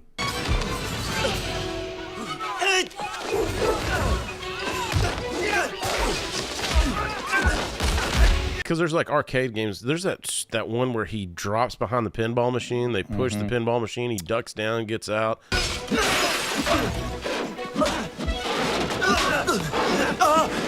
Which comes, you see an outtake in that. But like, if I crushed his head. But like, that's what I mean. Like the room for error on these things is so small. It's Them so standing small. up on a pool table fighting. Like, and these are jumping through a shopping cart, dude. Yeah, these are all these people that are hired obviously are not Chinese, so they don't know how to fight. They know stunts. Like, these are stunt men that are in this scene, and stunt women, by the way. Yeah, that's what that movie dork talked about. He had to fucking train them. That makes sense on why they're such shit actors too, I guess. Yes. Movie dork nailed it. They are just simply stunt people who are trained to fight and act sort of impromptu. Jackie Chan trained them all.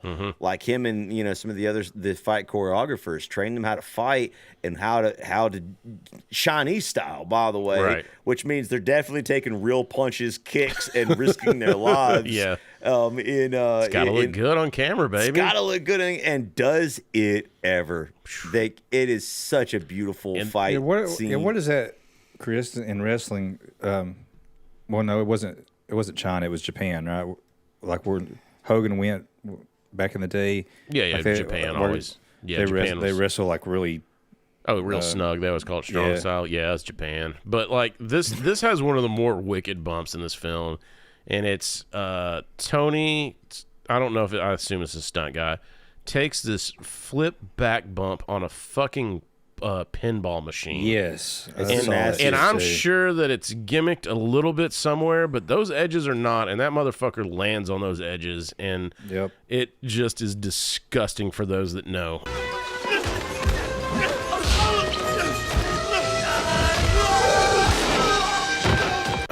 It's hard to watch, but it's also amazing to watch. It looks great. It looks great. And, now, like we talked about character arcs, like all of a sudden the enemy of my enemy is my friend is somehow shoehorned in this. like we're okay with you destroying the store 3 times. I guess we can work together to fight these or to get Angelo or whatever. Well, I like too that they're basically like fighting in the Foot Clan's lair. Yeah, I know. Like, they've got all this stuff that's supposed. I guess it's stolen, right? Yeah, but it's everything that I ever would want in my life. Side note on that: Jackie Chan paid for everything in this scene. Yeah, he actually, like the warehouse where they're fighting, and this was completely empty when the film crew arrived. He actually bought each and every one of those objects, the pool table, the pinball machines, all that stuff. And Javic's right, it does look like the Foot Clan lair. Dude, but, looks like the most fun I could ever have in my life. He filled it up. Why was there not a half pop in there? Check it out, man. Anything you guys want, we got. Anything you want to do it. Oh, man. Jackie Chan skipped on the half pipe, dude. What a cheap ass. Bro, like. But he did get that fucking snow ski and proper whipped everybody's ass with it. Again, just using kung fu to, use the objects around you or whatever. It's such a good fight. So fucking good. But anyway, like I said, they defeated, and it's kind of like I said, dudes fighting, and sometimes when you whip everyone's ass, you're like, well, I mean, I guess we're cool. Like, I mean, you stole my girlfriend and all this other shit, but I mean, I guess we're cool because you kicked my ass too. So and you recited a Chinese proverb about drinking tea. Like, yes, I'm converted. Yeah, that was all it took. I did like that. I did too. He's like, I hope next time we see each other, we're not fighting. We're having tea together. Yeah. But he says it in Cantonese. Cantonese, yeah. Cantonese, and the one guy, the gang member that's also Chinese. Tony turns to him and is like, what'd he say? And he doesn't even like repeat it on screen, but it cuts back and he's like, did he mean that? And he's like, yeah. And so like it's this whole like, so now they can work together, and the ace in the hole is Kyung has this, they're not going to work with cops, but they'll work with the FBI. And so Kyung has this FBI, which we found out earlier, not really the FBI. It turns out it's the man. And then right about that time, the reason they're doing that is because the surviving member of the run-in with the Diamond Thieves has the chunks of his. What the hell is going on? What is that? They killed Lance. Who killed Lance? Also, I was like, why did he walk down the street with like remains? How far did he have to go before? Is he walking like 6 miles just carrying chunks? Like, I gotta be honest, when y'all get those in a wood chipper and they're like, take this back to your lair, as soon as I'm out of sight, I'm probably dropping your chunks. And come on, dude. And one dude like looks in the bag and starts like vomiting. And another dude like reaches in there and he's like, yeah. It's so bad, dude. It's so bad. Like, why didn't it chop up his dick? Yeah. This flopping everywhere. No. The surviving member of the gang basically tells them, look, like, we're all dead if we don't find these diamonds and Angelo. So they start to look, and Jackie Chan, like Chris said, has a bright idea. He's like, I'll call the FBI. It's like, okay. But unfortunately, as we know, that is not the FBI. Those are actually the Diamond Thieves. And they go to where Angelo is hiding out. They finally find him. They call the FBI, and the Diamond Thieves show up. And now they take everyone hostage, demand the diamonds back. And the only person who suddenly realizes where they are is Jackie Chan. Kyung, and they force him to go back to the apartment. And this is where we get sort of like that moment with a tough guy with a mullet moment. This was one that makes me laugh every time I watch this fucking movie, man. So I laughed so hard. They rough up fucking Danny. They're like fucking him up, like that's what made me laugh. Yeah,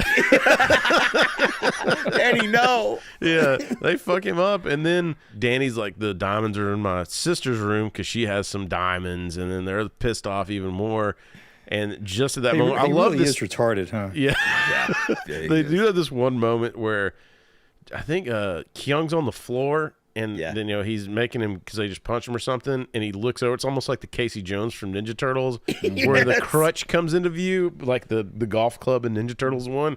And dude, and he puts his foot under it. You see him when he's standing up, and you're just like, if you know, you're like, oh shit, he's about to whip that bitch up, and he sure does, and he whips dude's ass. And then big mullet guy, Yeah. Yeah.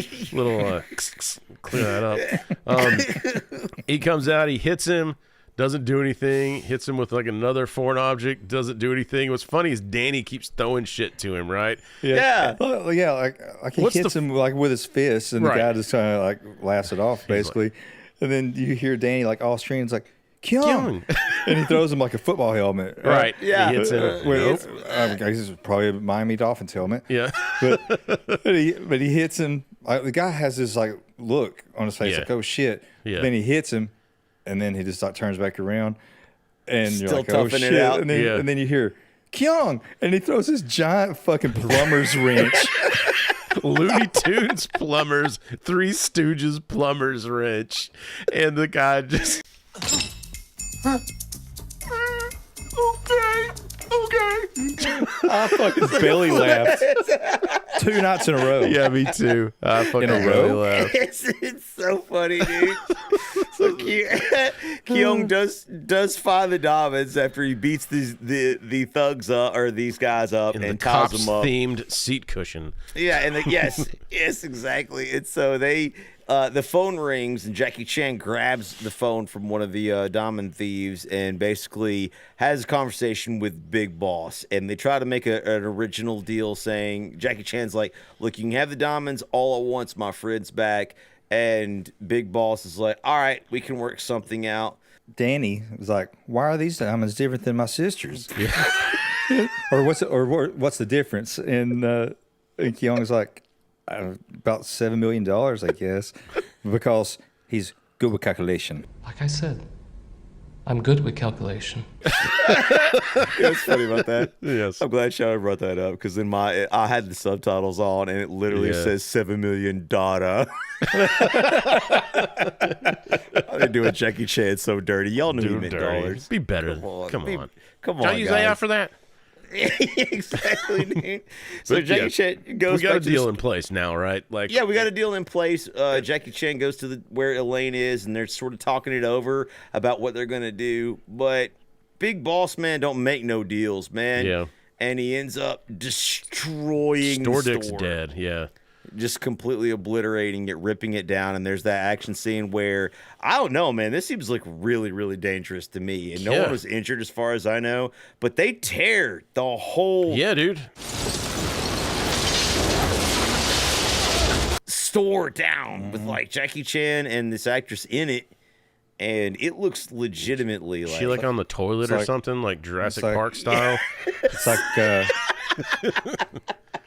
it's like Riggs in Lethal Weapon 2, where he just like ties his or chains his truck to the stilts holding up the house. Yeah, dude. Yeah, man. Yeah, and exactly. So Jackie Chan was then like, hello, real cops? Real cops. Like all dirty work. It's me, Neil. Neil. Now, you go back to doing something latently homoerotic, all right? He calls the real cops. And they sort of tell him the danger that he got me. Yeah. They sort of tell the real danger that he's in. Evidently, Big Boss is an international criminal named White Tiger, and they put a wire on Kyung and send him back in this in his hair, send him back in this operation to go renegotiate with the diamond thieves, which he does. It goes south immediately. Yeah, of course. Okay, so all this makes more sense if you know that he was a cop in Hong Same Kong. here. That's what I thought too. Like when.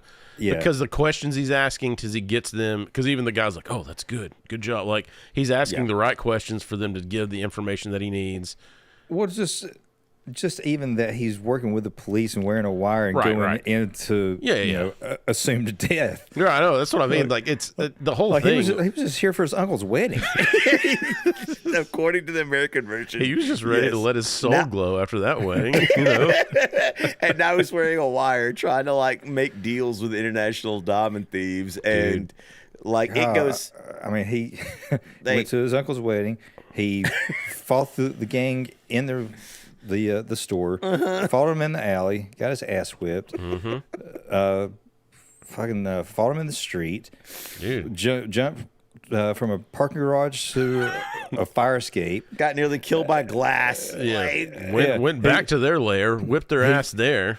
He helped get off the island. I mean, That boy good. In his mouth, up his ass, this kid don't care. This kid don't care. Kid don't care, yeah, man. he's doing all that is right, man. And this is a fun scene too, because it's this getaway scene where he's escaping after they find out he's got a wire. Yeah, they discover the wire. They're chasing him. They're going to kill him. And this is where this comes into play here, man. We thought this would be a much bigger deal in our lives in the 90s. Talking to Shadwick about it. What happened to him? Dude, we get a hovercraft sighting in here. And so I remember when this movie came out, I remember at 16 years old, I was like, if I could just have a hovercraft, I definitely could score. Bro, who was not obsessed with hovercraft? But this was a real hovercraft. 90s, Apparently, dude. this was like the police force in Vancouver used this, and or had one. But don't you remember, like, early to mid '90s, like it was presented like, dude, this is like the next big thing. Like, yes, water. Everyone's gonna have one, bro. We're gonna get rid of wheels, dude. We're gonna all have hovercrafts. We thought, like, I remember vividly. I thought it was the coolest fucking thing ever. You could go over water, like you could. It was amazing. You're on a that's the most nostalgic thing about this movie for me, because I had completely fucking forgot about hovercrafts. Me too. Same, dude. And I saw it, and I was like, oh shit. So you have this intense hovercraft scene where the bad guys hijack a hovercraft, and they got the captain at gunpoint. Yeah, the cops are like chasing after them, like all hell is breaking loose. Jackie Chan, obviously, like Shadwick said, super cop, is after them too, because he still doesn't know where his friends are being held hostage. And he does. This is where he broke his ankle, and you can see it. And they left this in, so he's running up, scurrying up everything to try to jump on this hovercraft when it's on the water, dude. And dude, you see his ankle just as soon as he lands. His ankle. What a fucking cool idea it was. They took him off set, put him in a cast, made a sock that looked like a shoe, put Velcro on his blue jeans so they could get the cast over it, so he could finish filming because he wasn't done. And they filmed the rest of the movie like in a cast. I wondered like how close to the end of filming this was. It had to be close to the end. It was very close to the end, because I actually found an interview with Conan O'Brien where Jackie Chan is talking about it. He said, "But how can I run? Then we put the wheelchair like this." Yeah, for the tie shot. And he's pretending to like run. And meanwhile, if you like pan down, like they just made the shot really tight. He's in a wheelchair because he can't run or walk. And I know he can still roll and do stuff like that. So they still did some shots of him rolling over things and kind of stunts. But I'm like, your ankle is fucking broken. So they went the Hans Gruber route on this. Yeah. And filmed this at the end. But I mean, like, you think about all the other stunts he did. It's like there's way worse shit in this than jumping from that. This seems like a fucking layup for him. You know, it just happened. That's a weird place to land, on the side of a hovercraft. He rolled his ankle and broke it. So bad. Had he been anywhere close to Levi Stadium? Yeah, let's get that power station under review immediately. But so you do get him. He gets run over, which me and Shadwick were talking about. He saves a baby, throws the baby.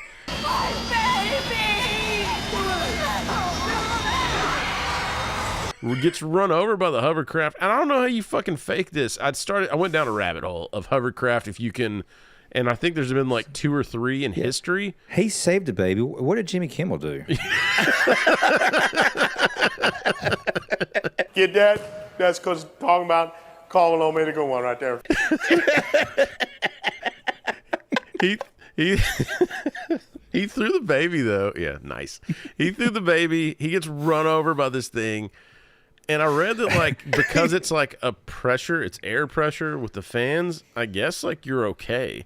Now, I don't know if this was a rigged one. Like, was it really a whole hovercraft? But is that him that it shows, like, it's him smacking his head on the ground? I tried to zoom and because his stunt coordinator, I forgot the guy's name, and I fucking said I wasn't going to do this, but here I am. Jackie Chan. Yeah, his stunt coordinator does all the stunts first before Jackie did them, and that was kind of like their deal. Is like he would be like, Stanley Tong. Okay, that's it. Stanley Tong was his stunt coordinator. He's a director, Stanley Tong. Which that's him. I really have doubts that his first name is Stanley. Was that the stunt coordinator too?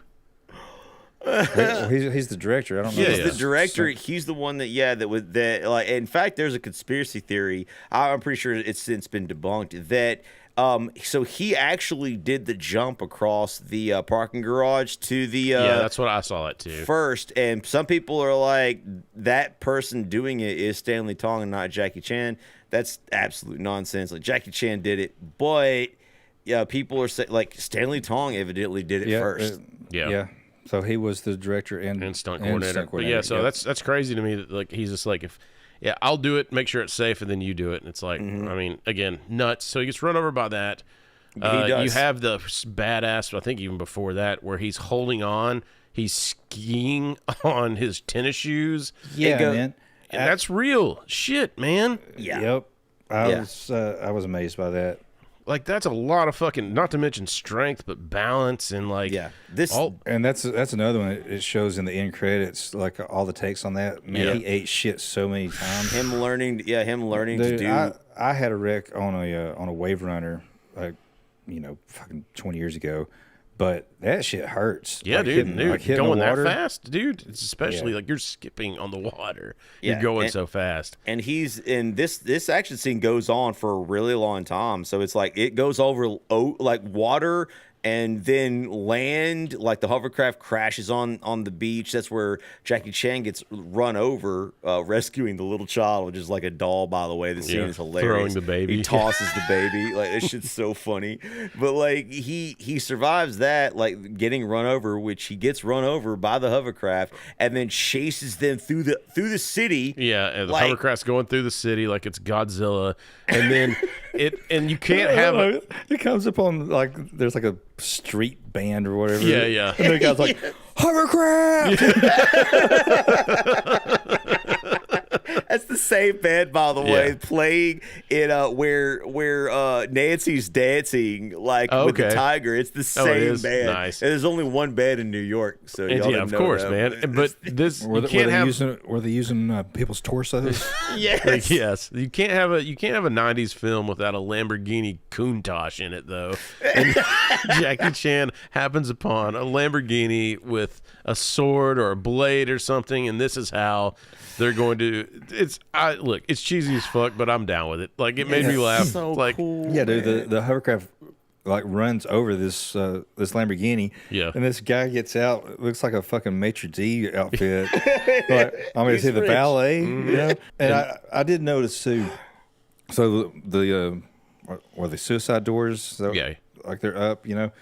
I thought it was cool how when Jackie Chan gets in, the doors are in the way for what he's needed to do. So he backs up underneath the tractor trailer truck, and it breaks the doors off, and then he's free. Which is funny is because like they know what they're good at, right? They know the stunt parts of this are going to be like immaculate and make tons of sense, and little details like that.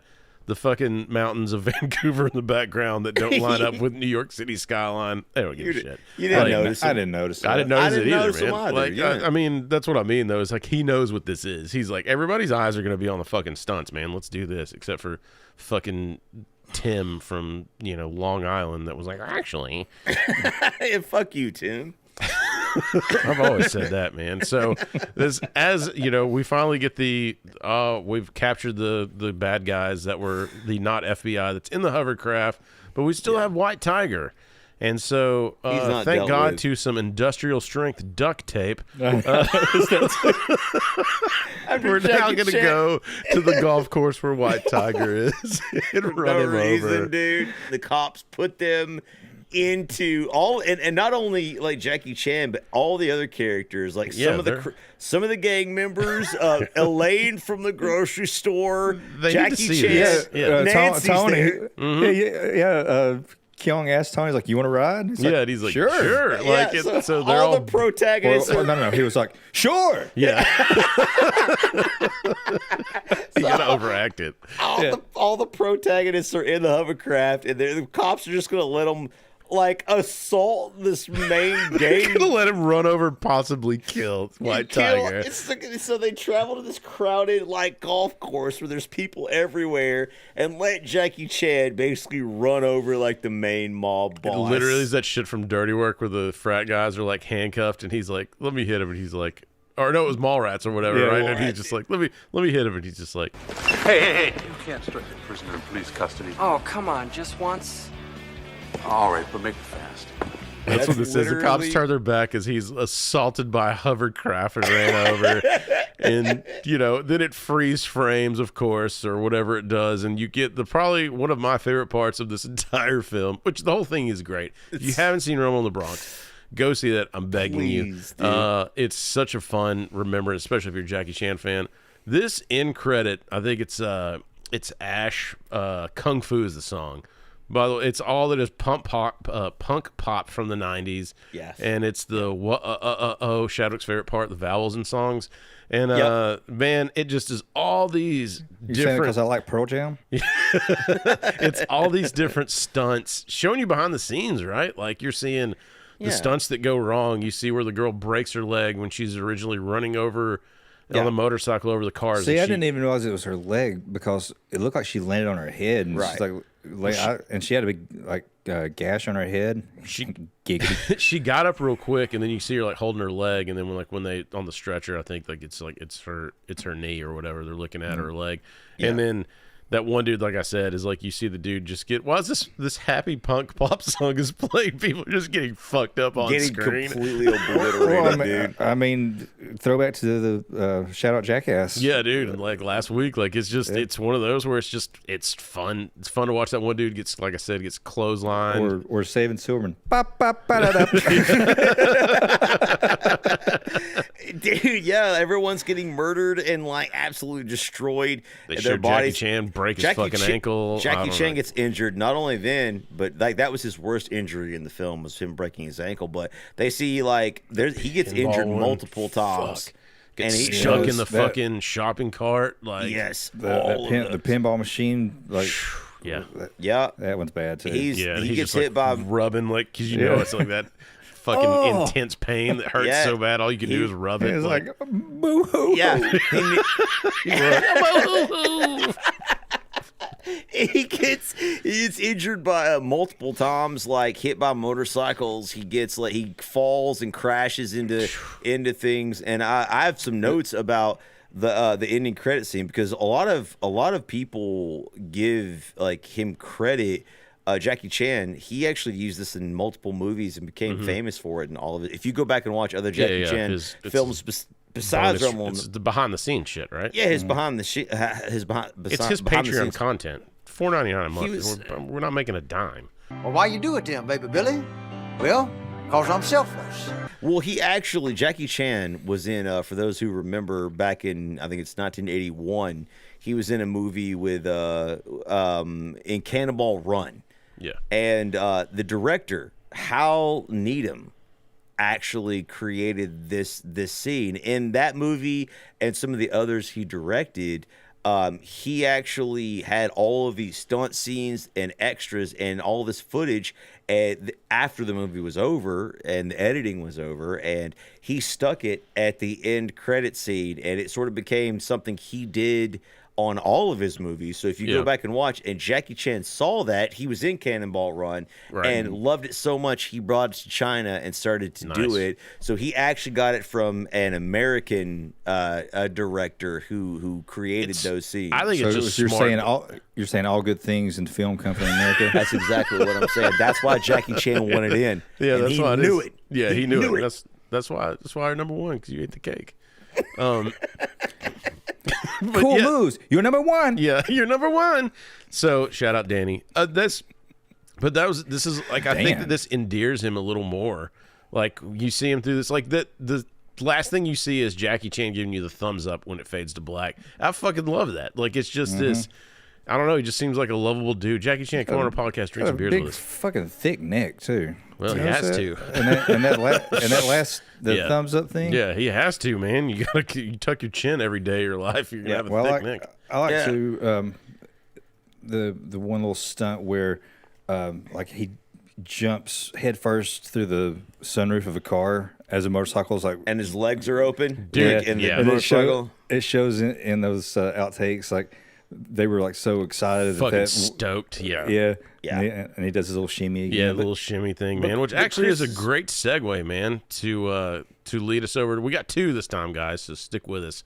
Guys, from the movie Rumble in the Bronx, what is your favorite stunt? And I will go first, and I got to take it. I got to take the rooftop to the fire escape scene as my favorite stunt.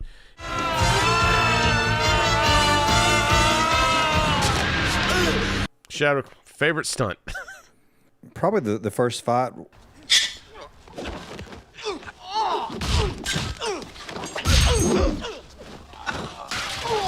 You know, like I said before, deflecting and trapping people with some type of cloth. Yeah. And then like you completely immobilize them too. Like yeah, they can't that do guy's anything. Hands tied. Yeah, they can't do anything. It's so, great. Yeah, I think that's really cool. Leaf. I want to give a shout out to some of the other stuntmen, like in the film, right? Like Jackie Chan gets all of the flowers and gets everything, and I want to give a shout out to the stuntmen. I'm probably gonna give it to the guy that gets clotheslined in the motorcycle scene. Yeah, dude. Because that dude went to the fucking hospital. That guy went to the hospital, and not only that, like, shout out to that scene specifically, right? Yeah. Like, he gets nailed by and clotheslined, but all of the other actors and the people, and Jackie Chan, I'm sure, would agree with this, like, they put their lives on the line. BKLR actually, shout out to them, like Chris especially. He's done lots of wrestling and other things. Him and I have done, stunt work in martial arts that have put our bodies on the line. We understand the cost, and shout out to these people that the movie is full of people that put 100%. That did these things. This was their 9 to 5, right? Like, it's crazy, right? That didn't get the money Jackie Chan got and still put everything into. Yes. And so, shout out to them, man. Shout out. All right, man, last one from the movie Rumble in the Bronx. What is your favorite line? And guys, I'm going to have to do my homeboy Danny. She's 21, and she's pretty. It's so creepy, dude. Shout out my homeboy Danny. Let's go, man. I got to go with it's Danny again, just off screen. It's Hyun!